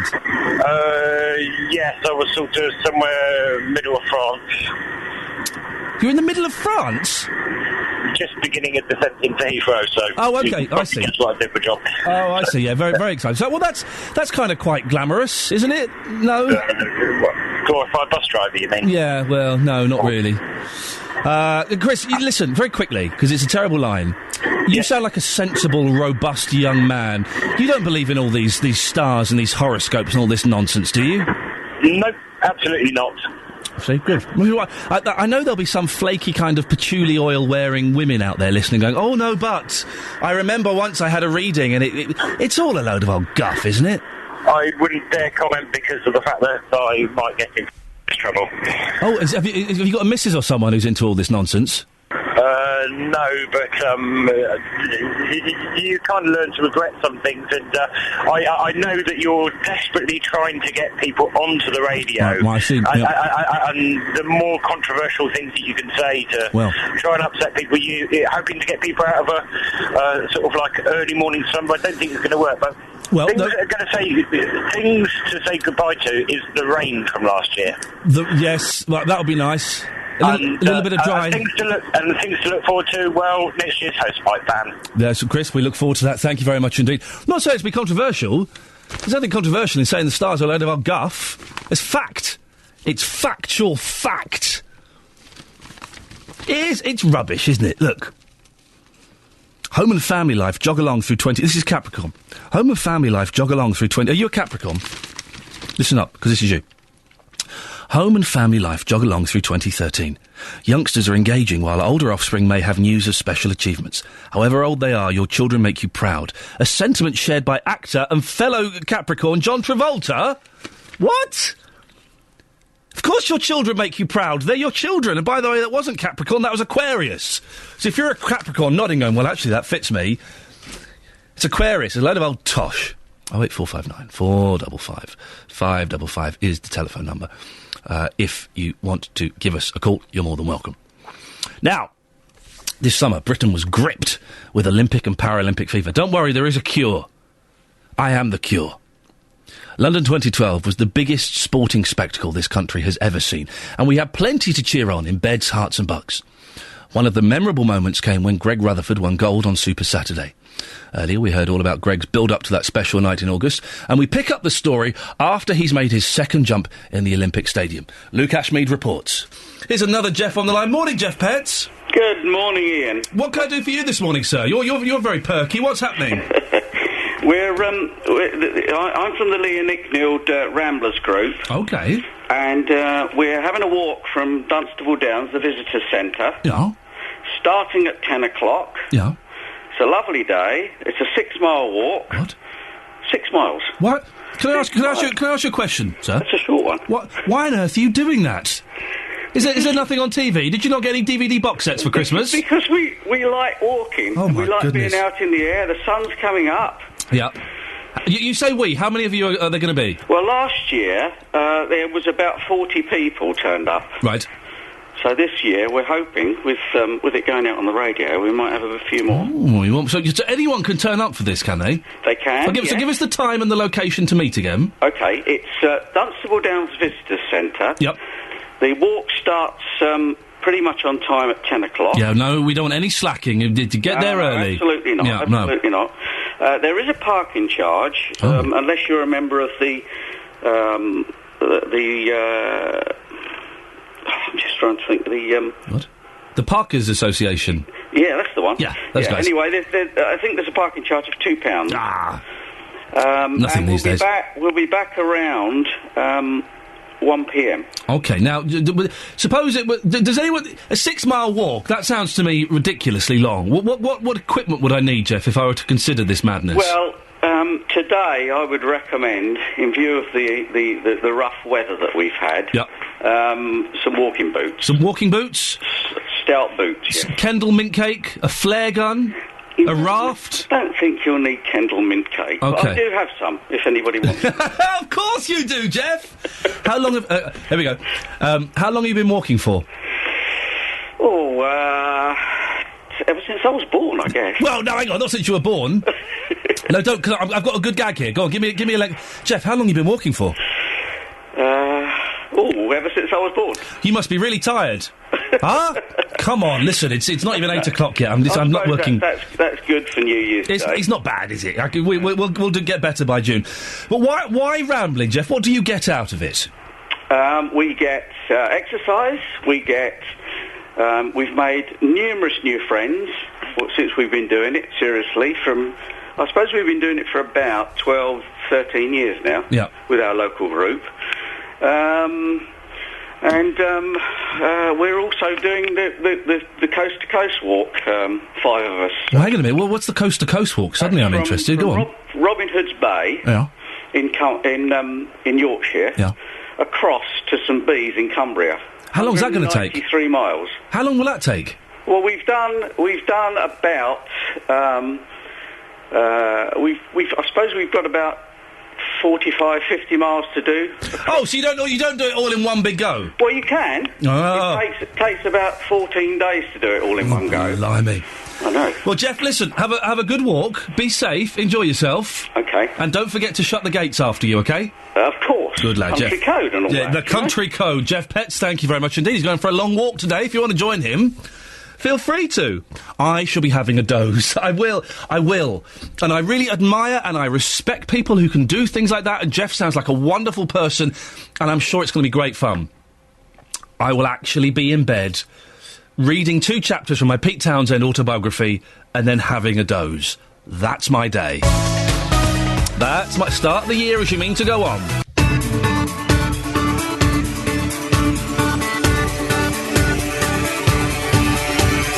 Morning, this is Iain Lee, BBC Three Counties Radio, here until 9 o'clock. Then it's David Prever in for Jonathan Vernon-Smith. Coming up in the next hour of the show, there are calls for a doctor to be appointed to oversee obesity care at every hospital trust. We'll tell you about a programme to treat obese pregnant women at Bedford Hospital. In America, politicians have struck a deal to head off a series of tax rises and spending cuts. In the next hour, we'll find out how it will affect our economy here in the UK. And what's your favourite number 2 song? A new poll has found Ultravox's Vienna is the greatest track to miss out on a number 1 slot. 08459 455 555. BBC Three Counties Radio. Now, a new report says that there is an inadequate provision to treat obese patients in the NHS. The Royal College of Physicians says a doctor should be appointed to oversee obesity care at every hospital trust. It comes as Bedford Hospital has started a programme to help pregnant women manage their weight. It says a fifth of pregnant women being treated at the hospital are obese. Well, Professor John Wass is from the Royal College of Physicians. Professor, have I got your name right there? John Wass, that's Wass, right. Thank you very much. Why is obesity care not up to scratch? Well, it's very patchy, that's what we say, so that 37% of the population have recourse to a multidisciplinary group of people who can look after them, but the rest don't. And what we want to do is to lead from the front, really, and as the medical profession and as the College of Physicians in particular, to actually get these units set up where they don't currently exist. And as you said in your introduction, the other bit of it is actually to make sure that there are obesity champions in each trust in the country, and we are aiming to get 80% of trusts with an obesity champion by the end of the year. So that's what we want to do so that we can plan and care for people who have an obesity problem, and this hasn't really been looked at properly before. What would you say to those people, John, who say that genetic problems and food addictions aside, look, come on, just walk more, eat less. Why should our tax be paying to help obese people? Well, if it was as simple as that, some other country on the planet would have solved the problem, but the fact is that they haven't. And so it is multifarious. That is, it's genetic elements to it. If you've got overweight parents, you're more likely to be overweight yourself. Then there's the business of unhealthy eating. Then there's the business of exercise. I'm afraid there are many different causes. And the problem is that the prevention hasn't really solved the problem at the moment. I think we need to address the issue with children and make sure that they're properly screened and that their parents are warned and take action as necessary. But we haven't solved the problem, and those are some of the ways in which we can.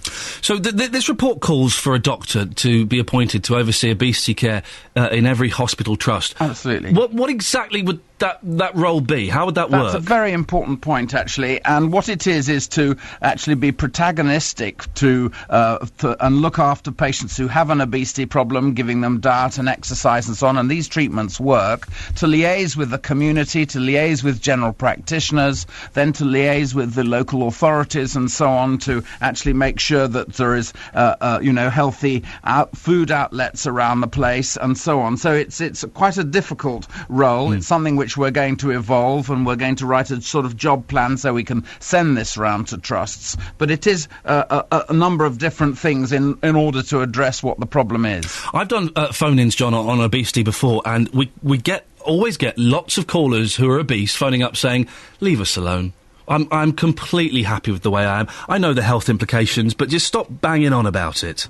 OK, well, I mean, we live in a democratic society, and that's a perfectly legitimate point of view. I think we need to make sure that people are properly educated, so that if you lose 10 kilograms in weight, and that's not that much, then you decrease your chance of diabetes. If you eat 100 calories less a day, that's a third of a tuna sandwich, you'll lose half a kilogram of weight per month. And your life expectancy goes down by 5 years. If you know all these things and you take that on board, that's perfectly fine with me. The fact is that actually a large number of people want to have treatment of their obesity and sometimes can't easily get it, and that's actually interestingly commoner in women. Men often are happy with where they are, but women less often so. Professor, thank you very much. Professor John Moss from the Royal College of Physicians. 08459 455 555. Across beds, hearts and bucks, this is Iain Lee on BBC Three Counties Radio. We just have an email, look at this, that Louise Parry has forwarded on to me from Doug. The subject, listening in Australia. Good day, Iain. I'm travelling around Australia, and I listen to you every afternoon when I'm finished working on the farm, so don't start giving 60%, you lazy pommy. Are you really listening in Australia? That's phone up Australia now, for goodness sakes. Get Doug from Australia on the line. That's incredible. Suddenly it knocks Arizona into a cocked hat, doesn't it? Really. 08459 455 555. Open to phone calls from around the world. Now, is there a song that never hit the top spot which should have done? That's the question the public were asked in an online poll to mark the 60th anniversary of the singles charts. And it was Ultravox's Vienna, which we played earlier on, named as the greatest track to narrowly miss out on a number one slot. Well, Martin Talbot is the managing director of the official charts company. Morning, Martin. Good morning there. But a lot of people will be surprised that Vienna didn't get to number one. Yes, and I think that's one of the things that comes through this entire list, actually. And when we embarked on this particular adventure to find out what the nation's favourite number two single was, we looked at the list, and it's quite extraordinary, some of the records that didn't make number one. You know, Waterloo Sunset by the Kinks, Penny Lane, Strawberry Fields by the Beatles. Well, that's the one that I constantly forget as a huge Beatles fan, that Penny Lane, Strawberry Fields, was held off the number one spot by Engelbert Humperdinck. Indeed, absolutely. And, you know, that's part of this, really, is that, you know, over the last year, celebrating 60 years of the singles chart, we've celebrated all the number ones and the million-selling singles and, you know, the biggest-selling singles artists of all time. But what we wanted to do was kind of throw the spotlight on some of the great pop injustices. You know, the great records, the artists who had hits with records which were, you know, bridesmaids, not the brides. You know, runners up. You know, the also rans. Martin, some of them are classics. You say pop injustice. Let's be honest though. Vienna was held off of the number one spot by one of the greatest pop songs of all time. Well, of course, Joe Dolce. Shut up, your face. is an absolute classic of its time, isn't it? Yeah, indeed. And I think that's one of the reasons why people still remember that particular battle. Yeah. You know, the fact that Vienna never quite got there. And I can reveal to you that mid-year, I mean, it still hurts. It still hurts him, the fact does that it he really? didn't quite get there. Yeah, we spoke to him last year bless. about Band-Aid, which is one of the biggest selling singles of all time, of course, and which he wrote. And and people forget that as well, you see it. If I were him, I'd be bitter about that being forgotten that he wrote that. Indeed, but you know, the fact that his band Ultravox missed out on their big opportunity to be number one by a novelty record, a record which you know is not really held up in great esteem by serious musicians, it definitely still hurts. There's some interesting ones. Number two, again, now this is a surprise to me. The Pogues featuring Kirsty MacColl, Fairy Tale of New York, didn't get to number one. It was number two. Indeed, and you know what? It's a very unusual record, that, because you know it got to number two in 1987, but it wasn't a big seller. It did about 300,000 copies, I think, that year, or around that time, and it is slowly over a period of time, just continued to sell, and particularly in the digital era as well. It's taken on a new lease of life. I mean, we announced only a day or so ago that record has become the 126th million-selling single in UK chart history, and it's got there because, you know, it's now selling as many copies as it ever has done, really. I mean, in 2012 it sold about 115,000 copies. In 2011 it did over 100,000. Sorry, It's done 600,000 single sales in the last 8 years. So the last couple of years it's done over 100,000 each year? That's insane. It is incredible. Good for them. Exactly. And it's the way that music has changed here in the UK, where digital music is the singles chart and the singles market is entirely digital now. It's all about downloads, and what that means is that any record that has ever been released effectively is available for people to buy, and it means that, you know, whereas, you know, 10 years ago and before, once a record had outlived its kind of natural life, you couldn't then buy it as a single. Now those records are now available again, and they've taken on a new lease of life. My friend had a top 20 hit in the iTunes country chart, because the iTunes country chart doesn't sell any records at all. It's always Glenn Campbell, Rolling Stone Cowboys in there. And he sold something like 87 copies of a single that he'd written, and it got to number 18 in the charts. Yes, I mean, obviously, you're talking about one particular retailer. Of course, yes. And I think, you know, there is this myth that goes around that, you know, the singles market isn't as big as it once was. Well, actually, that couldn't be further from the truth. Really? I mean, we're going through a massive boom time now for singles, you know, as represented by downloads. I mean, the biggest year for single sales ever pre-digital was back in the late 70s, when, you know, around the kind of punk and disco era, when 90 million singles were sold in about 1979, I think it was. Well, this year there will be around 180 million singles sold in the UK, and it's now harder to get into the top 40 than it has been for 30 years. I mean, you have to sell more copies to get into the top 40 singles chart now than you ever have done in the kind of, you know, the noughties and the 90s, right the way going back to the 80s. Well, that's good to hear, because I was worried that the charts were dying, and it's good that there is still a little bit of life breathing in them. Yeah, I mean, absolutely. I mean, they are still incredibly popular amongst those people who buy chart music, and, you know, chart music has traditionally always been bought by, young people, by teenagers and by people in their early 20s.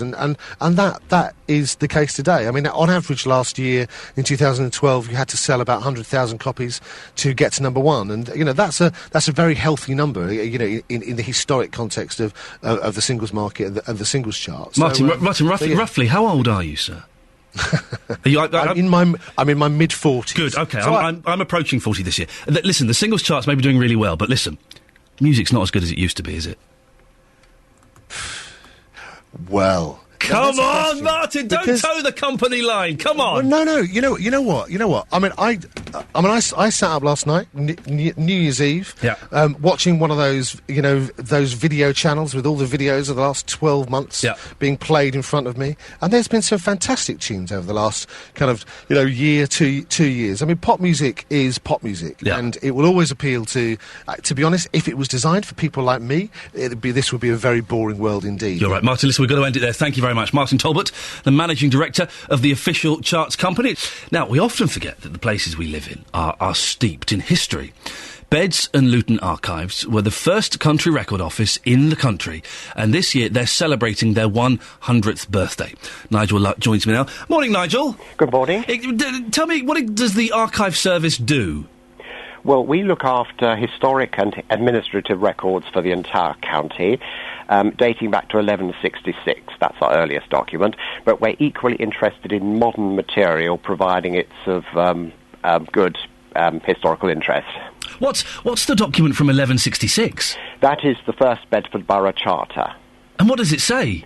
Well, it defines the rules for things like the local market and all the legal rules enshrined in the local borough.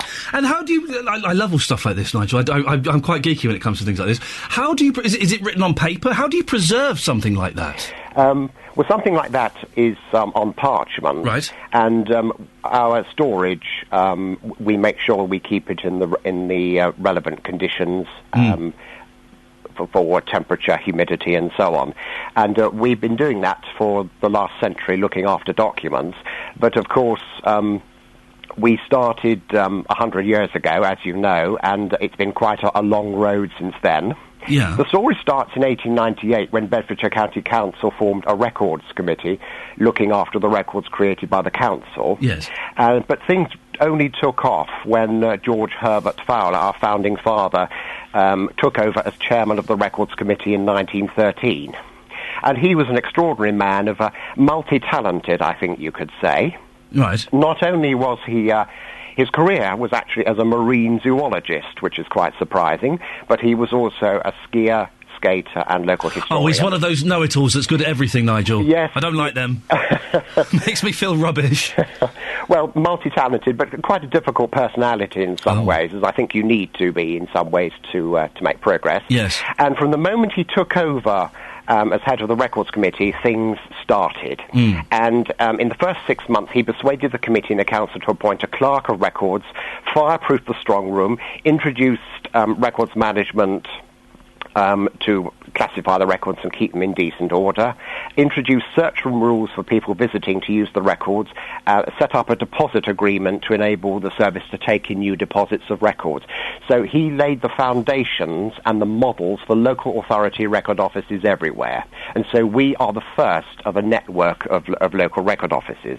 And the story progressed from there. And so how many records would you say you have? Do you know exactly? Not really. It would be something in the millions. Wow. But we have, I think, 5 kilometres. Oh, my goodness. Yes, so we can't really count them all.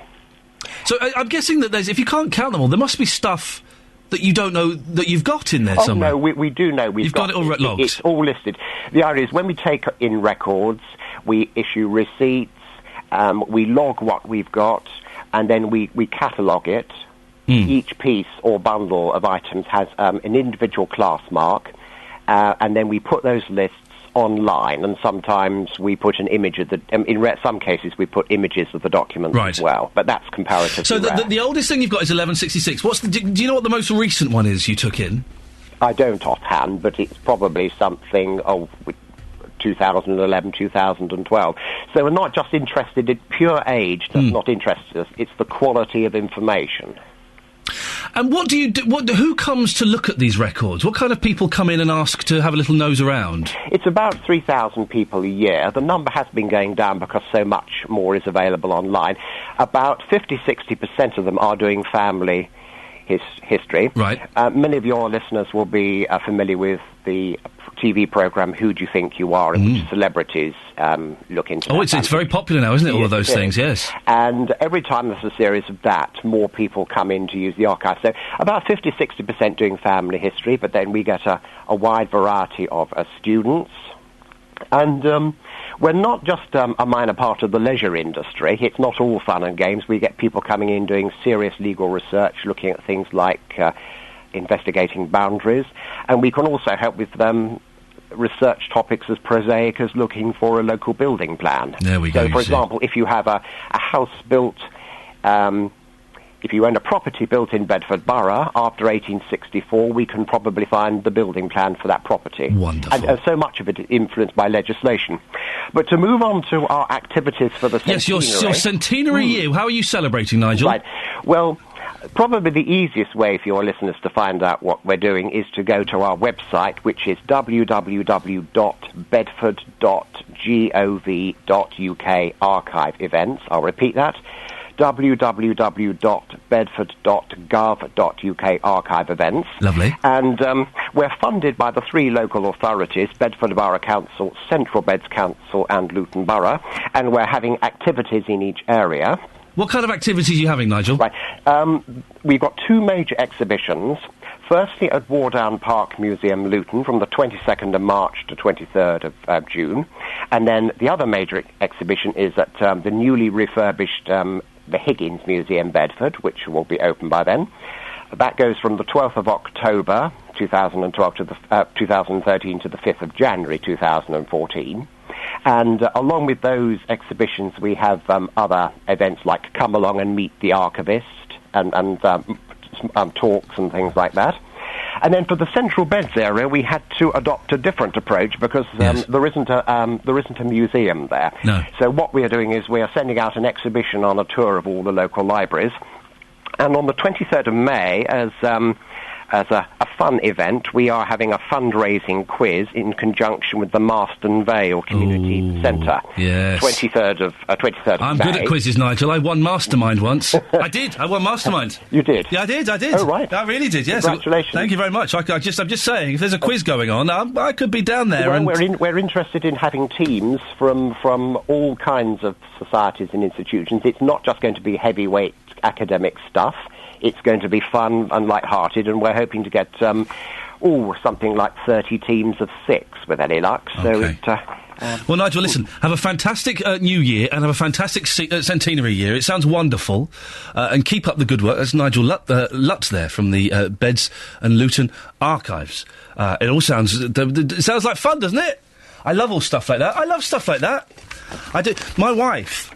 Whenever we're moving to a new area, and whenever we've moved to an area, I always go and buy. You know, you get these little local historical books that are written by local authors, and it's like the last 150 years of that place. And they're all like self-published vanity titles. I go and buy as many of those as I can find. And my wife is always like, "Well, why are you buying those?" I said, "I want to know about the area that we're living in. I want to know the history. I want to know how many people were murdered in the 1800s." I want to know where the local lynch mob... I want to know everything. I find all that stuff very, very exciting. 08459 455 555 is the telephone number if you want to give us a call here until 9 o'clock. And then David Prever will be in for Jonathan Vernon-Smith, who was very, very tipsy on Twitter last night. Oh, he was tipsy on Twitter, sending everybody drunken tweets. Embarrassing, really. Anyway, the front page of the newspapers. The Daily Telegraph. Neglectful... This is this story again. The neglectful Britons blamed for forcing elderly into care homes. Britain has become a neglectful society where the elderly are driven into care homes unnecessarily because they lack support from their families and communities, the Care Minister has complained. Listen to this. Norman Lamb told the Daily Telegraph that older people were being let down by their friends and neighbours who should help them live independently at home. It's not always possible, Norman Lamb. Stop trying to save money. It's not always possible. How dare you make a sweeping judgment of friends and neighbours and family because people are going into care homes costing you money. They're not costing you money, we're paying for it. And also, why should a neighbour... Do you know, if someone is elderly and is suffering from dementia or Alzheimer's or struggling to walk around, of course neighbours should help out, of course they should.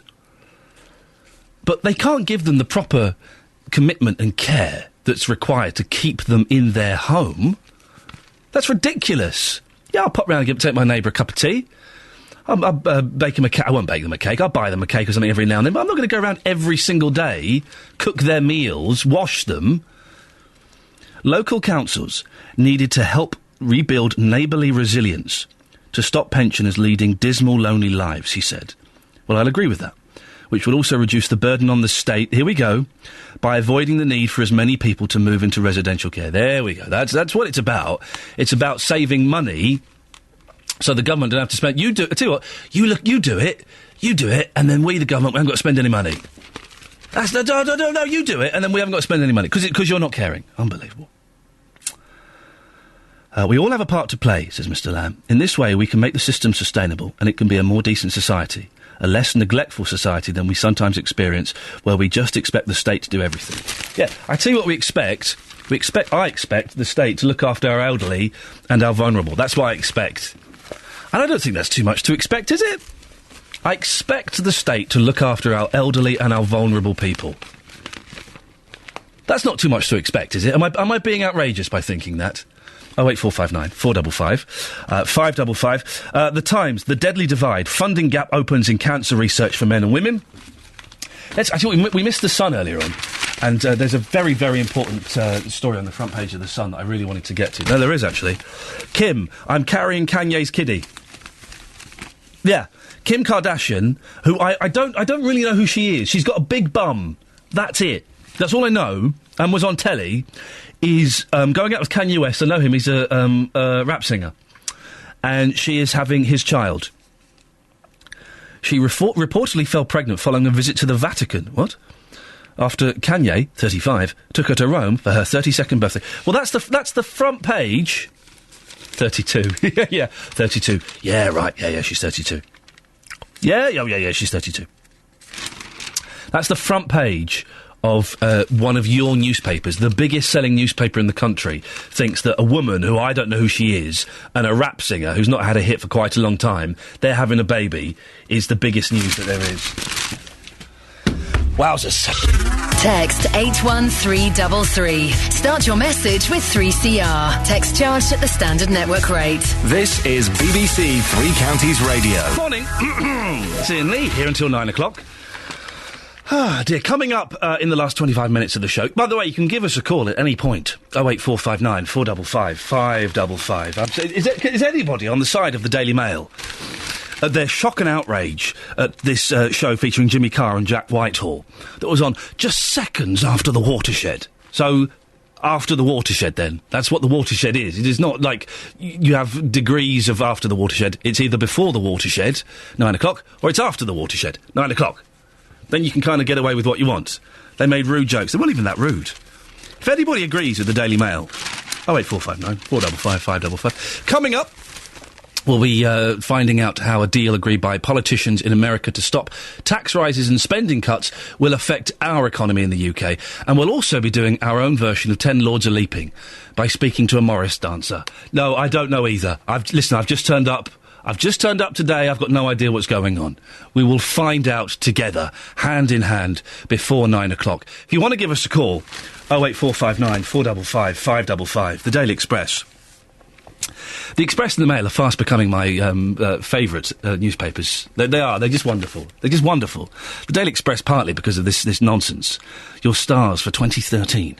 Is there anybody who's out and about, right, and walks past a newsagent and goes, "Oh, the Express have got your stars for 2013. I wonder if, do you know what? I'm going to buy that and read that." No one reads it, do they? And actually takes it seriously. Load of old... If you want me to read your stars, I will do. I'm happy to. 08459 455 555. The Daily Express's front page. Bulging Britain's fatness epidemic. Britain is facing an obesity epidemic costing £5 billion a year, experts warn today. A shocking report has highlighted the true toll, I can never say toll, of the nation's unhealthy lifestyles as the numbers classed as chronically obese soar, putting a huge strain on the NHS. This is the story that we've been talking about a lot this morning. Doctors leaders today warn that Britain is getting bigger, and the health service must step up to the challenge and adapt to the demands of an increasingly obese nation. It does break my heart when you see big kids. I don't mean like, there's always been big kids, but I mean like proper big kids. And you think, what on earth are their parents thinking? Ah, dearie me. 08459 455 555 is the telephone number if you want to give us a call. The Bond makes a killing as film rakes in £100 million. Am I the only person in the country that hasn't seen the new James Bond film yet? I think I might be. I'm kind of waiting for them to show it on ITV on a Saturday night. When's that? How far off are we from that? Skyfall, the new James Bond film, has become the first movie to take more than £100 million at the UK box office. The blockbuster became a record breaker in the year the 007 movies celebrated their 50th anniversary. Globally, it has taken more than $1 billion. I'm the only person, I think, that hasn't seen that film. Have you seen it?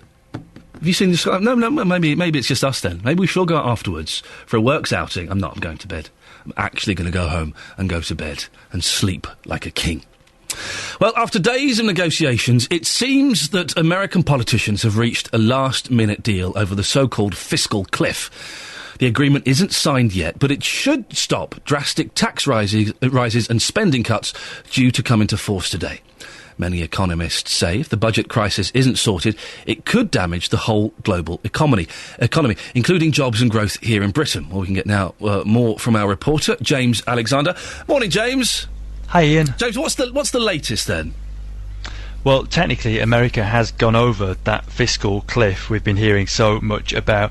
You're talking there about James Bond films. Do you remember the film Thelma and Louise? I do, yes, where they drove the car over the end. Yeah. Exactly, over the Grand Canyon. It's a bit like that, what? Except unlike the film, they've got a plan to stop them hitting the bottom. Phew! It's now 22:04 nearly in the morning, US time, New Year's Day. Congress would normally be shut, lawmakers would normally be home celebrating the new year. Instead, offices are open on Capitol Hill, the lights are burning, corridors are being paced up and down, phones are ringing. A deal's been done overnight between the White House and the Republican Party leadership. It feels like the West Wing, James. It's all exciting and proper. It is kind of dramatic, this last-minute deal that's been done. Both sides have got a bit of what they want in the classic way of political deal-making. It's a compromise. They've agreed tax increases for the very wealthiest Americans, but they've still not sorted spending cuts. They've been put off for 2 months.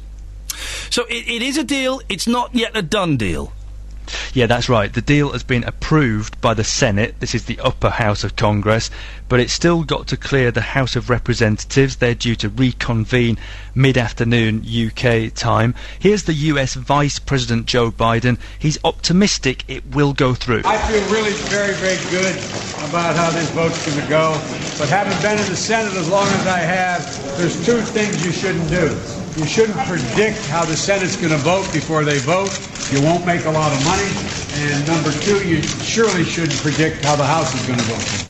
So the hope is this will be sorted before the world stock markets reopen on Wednesday.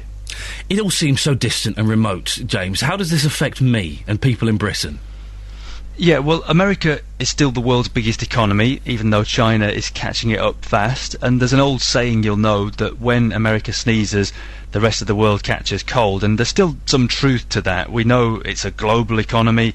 It's in a pretty fragile state, let's be honest. And America's recovery has been one of the bright spots, the few bright spots in 2012. And the fear is that a financial mess in America in 2013 could create a knock-on effect in terms of transatlantic trade for companies in the three counties that do business in the States. If they've got less money, then they don't have money to spend on British goods and services.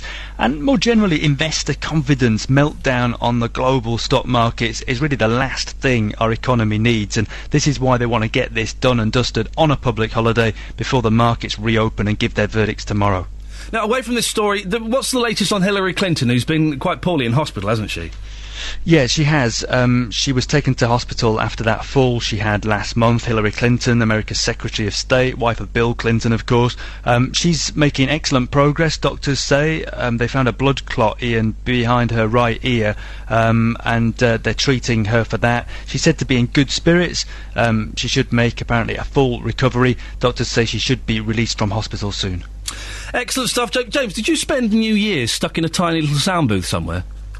I'd spent New Year fast asleep, but I heard the fireworks going off and felt very sad and depressed and miserable when I woke up and realised it was midnight, because obviously I needed to be awake to deliver you the news about the fiscal cliff. I knew, Iain, you were waiting for the update on what had happened. Had America careered over the fiscal cliff? Totally. And, we mentioned it in our headlines earlier on, and we had a guy from Arizona who was listening to the show, and he heard that America hadn't gone over the fiscal cliff through listening to BBC Three Counties, James. See, that shows the global reach of BBC Three Counties, does it not? That we are bringing Americans, the news about America. Exactly. I just can't get used to the fact that, you know, the cliff I like to hear about at Christmas is the one who sings mistletoe and wine. All we've heard about is this fiscal cliff. Have you been drinking this morning? I'm merry. I think, like you, I need to go to bed. Go and have a lie down. James Alexander, thank you very much indeed. BBC in beds, hearts and bucks. This is BBC. I've never heard the likes. Radio. He's very merry. He's very, very merry. There's a picture in the Express of Wayne Rooney's son, Kai. Oh, dear me. Well, I mean, seriously, come on. Can't name it. It's a car, isn't it? Anyway, let's not be rude. He's only a lad. And he's on a beach, right, in the Caribbean, so which is great. Kids, he's got his sunglasses on, superb. He's got his top on with his sort of hat on. He's protected from the heat and stuff like that, and lovely. But he's sat there. He's on an iPad. He's doing an iPad on a beach in the Caribbean. How old is this lad? What is he? 4? I'm guessing he's 4. It doesn't say. He's probably going to be 4 or something, isn't he? You know what a 4-year-old? Listen, right. You take a 4-year-old to a beach, right? Don't give them an iPad. First of all, the iPad will get sand in it, and that will break, and that is no good at all. But also, make them go off and run. Go and build a sandcastle. Go in the sea. Go and do something. If you're going to sit there and do nothing, read a book. You know, don't just sit there with an iPad, for goodness sakes. Disgusting, shameful behaviour. Not a fan at all. Not a fan. Life's a beach for little Kai Rooney as he relaxes on a lounger in the Caribbean sunshine. He even manages to look cool, despite the dummy, with his £60 pair of junior Ray-Ban sunglasses. His 26-year-old mum, Colleen, may be 4 months pregnant, but 3-year-old Kai is obviously still the apple of his parents' eye, as the iPad they've given him clearly shows. Perhaps he was keeping up to date with how his dad, Manchester United football star Wayne, is getting on at home where he's recovering from an injury. Mother and son spent Christmas Day at home with Wayne in Cheshire last week before jetting off to their exclusive Barbados resort, where rainy Britain seemed a world away. He's playing with an iPad on a beach. Go and build a sandcastle. Go and get an ice cream. Go and do a bit of minesweeping, you know, where you drink the dregs of someone's beer, for goodness sakes. I don't mean that at all, of course. I am joking. 08459 455 555. Coming up, we'll be speaking to a Morris dancer. Yeah, I know. I've literally got no idea. Literally got no idea what's happening. We'll find out when we speak to him.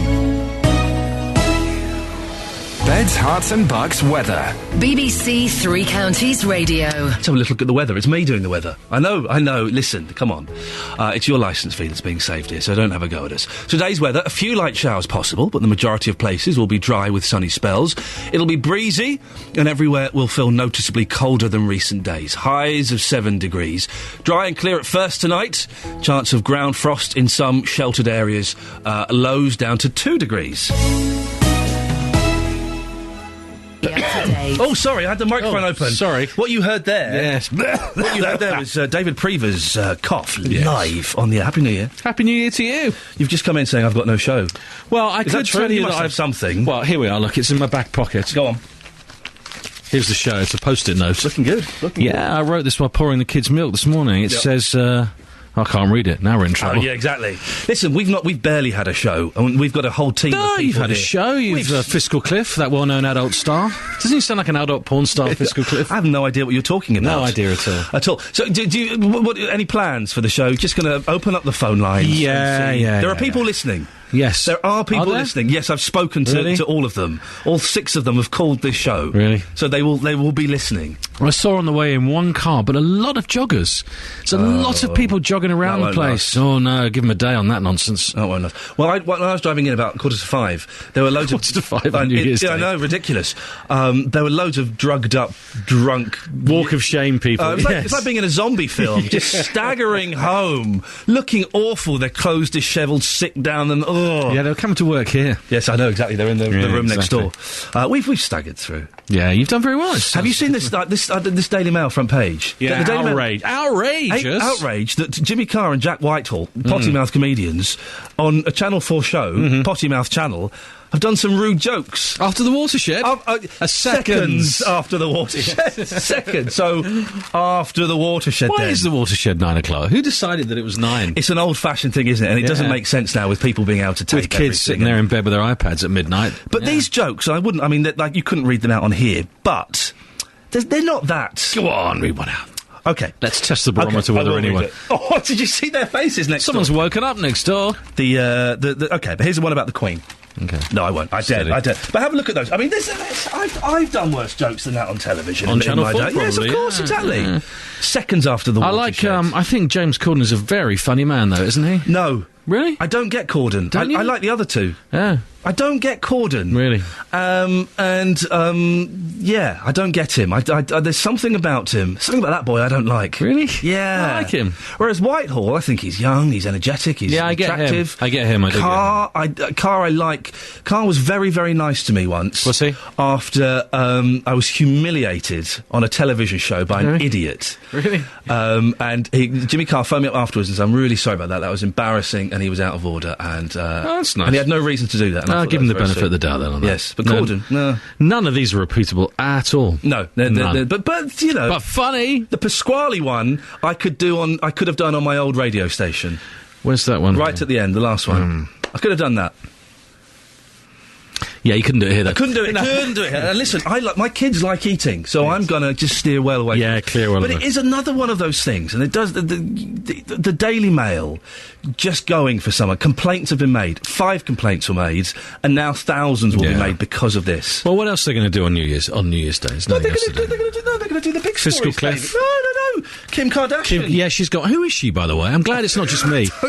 I thought I was alone. I haven't a clue. Not if there was a gun to my head and I had to tell you who she was. I couldn't tell you who she was. I don't know who she is. Not a clue. There's lots of them, apparently. I only know this through speaking to the girls who work on the show normally. There are lots of Kardashians. They had a television show. At home with them? Yes, exactly. I know about that. And they've got big bottoms. That's it. And that's it. Yeah. There's nothing else Couldn't tell you who they were. to them in the slightest. Not a clue. So you're on from 9 o'clock? Yes. Not a clue. No, I've got. We've got 8 minutes to prepare. That's perfectly okay. Okay. Well, listen. Best luck. Gramophone records. I'm going to speak to a Morris dancer. Very nice. Good for you. Thank you very much. Right. Happy New Year. See you later on, David. Happy New Year. Have lots of fun. David Prever, filling in for Jonathan Vernon Smith. Listen, to be this slapdash takes years of practice. Let me tell you that. Now, listen, this is exciting. It's time for our version of the 12 Days of Christmas. It's our version, and we have taken complete artistic licence to pick and choose which days were our favourite and put them in whatever order we wanted. Today, 10 Lords are leaping, and to represent them, we've got a gentleman from a Morris dancing club. Iain is from Rose and Castle Morris in Stoke Bruin. Morning, Iain. Happy New Year. Yeah, good morning, and Happy New Year to you. Now, Morris dancing, there are some people who might be smirking, Iain, at the costumes, the puffy shirts, the balloon on a stick and the bells. Why is it so important to you? Oh, well, I think it's a very traditional form of dance. I mean, it goes back into the history of time.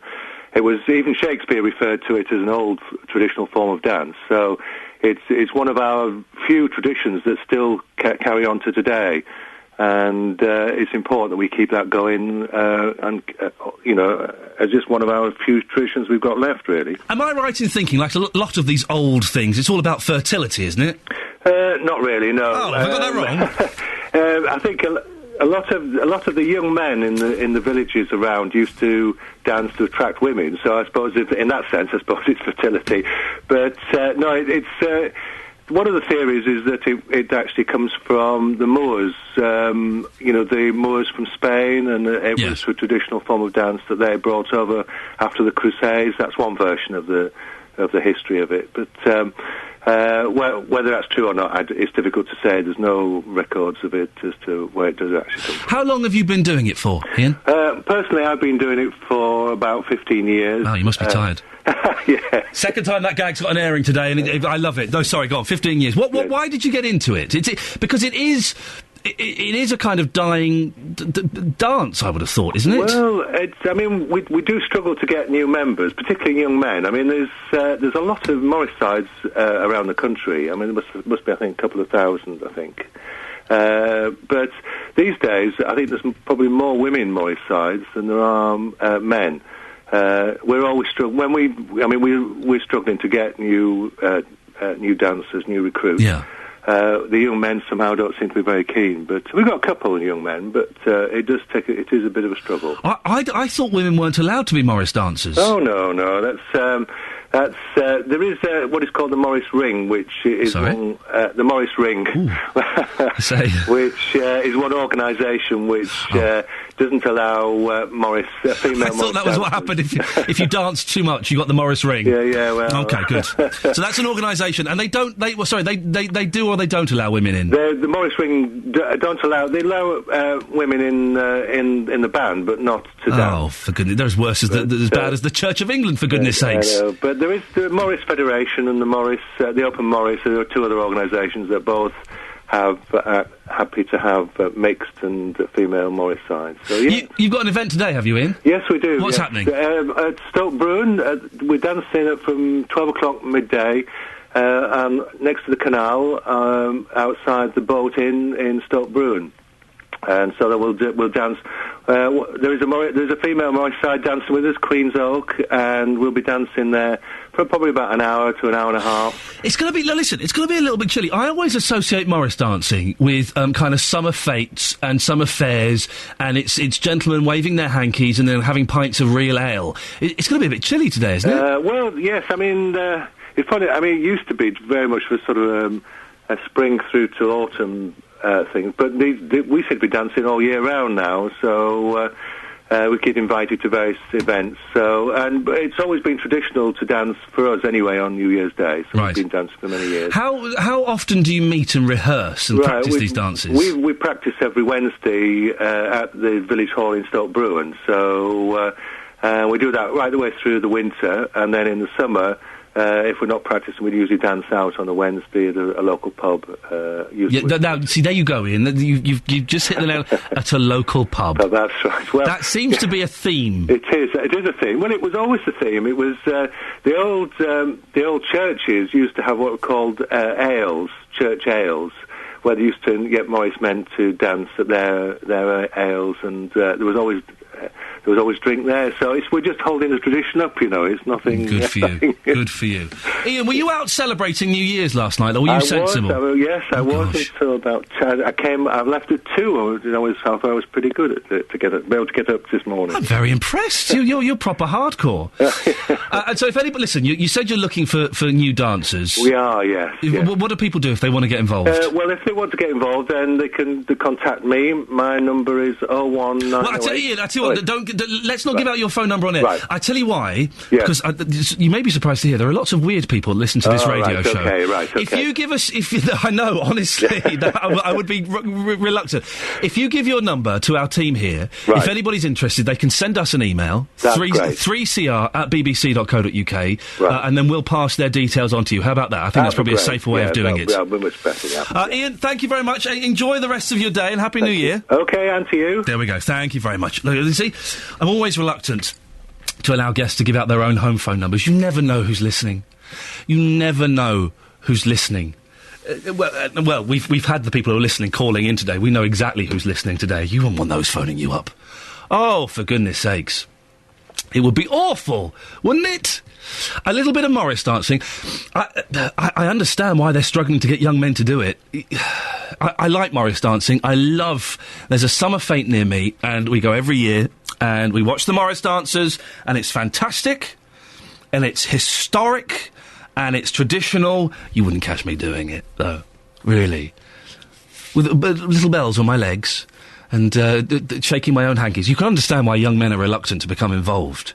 I don't think you're going to get too much action if you're a 20-something Morris dancer, if you think that's going to be the way to pull the girls, I'm kind of guessing. I could be wrong.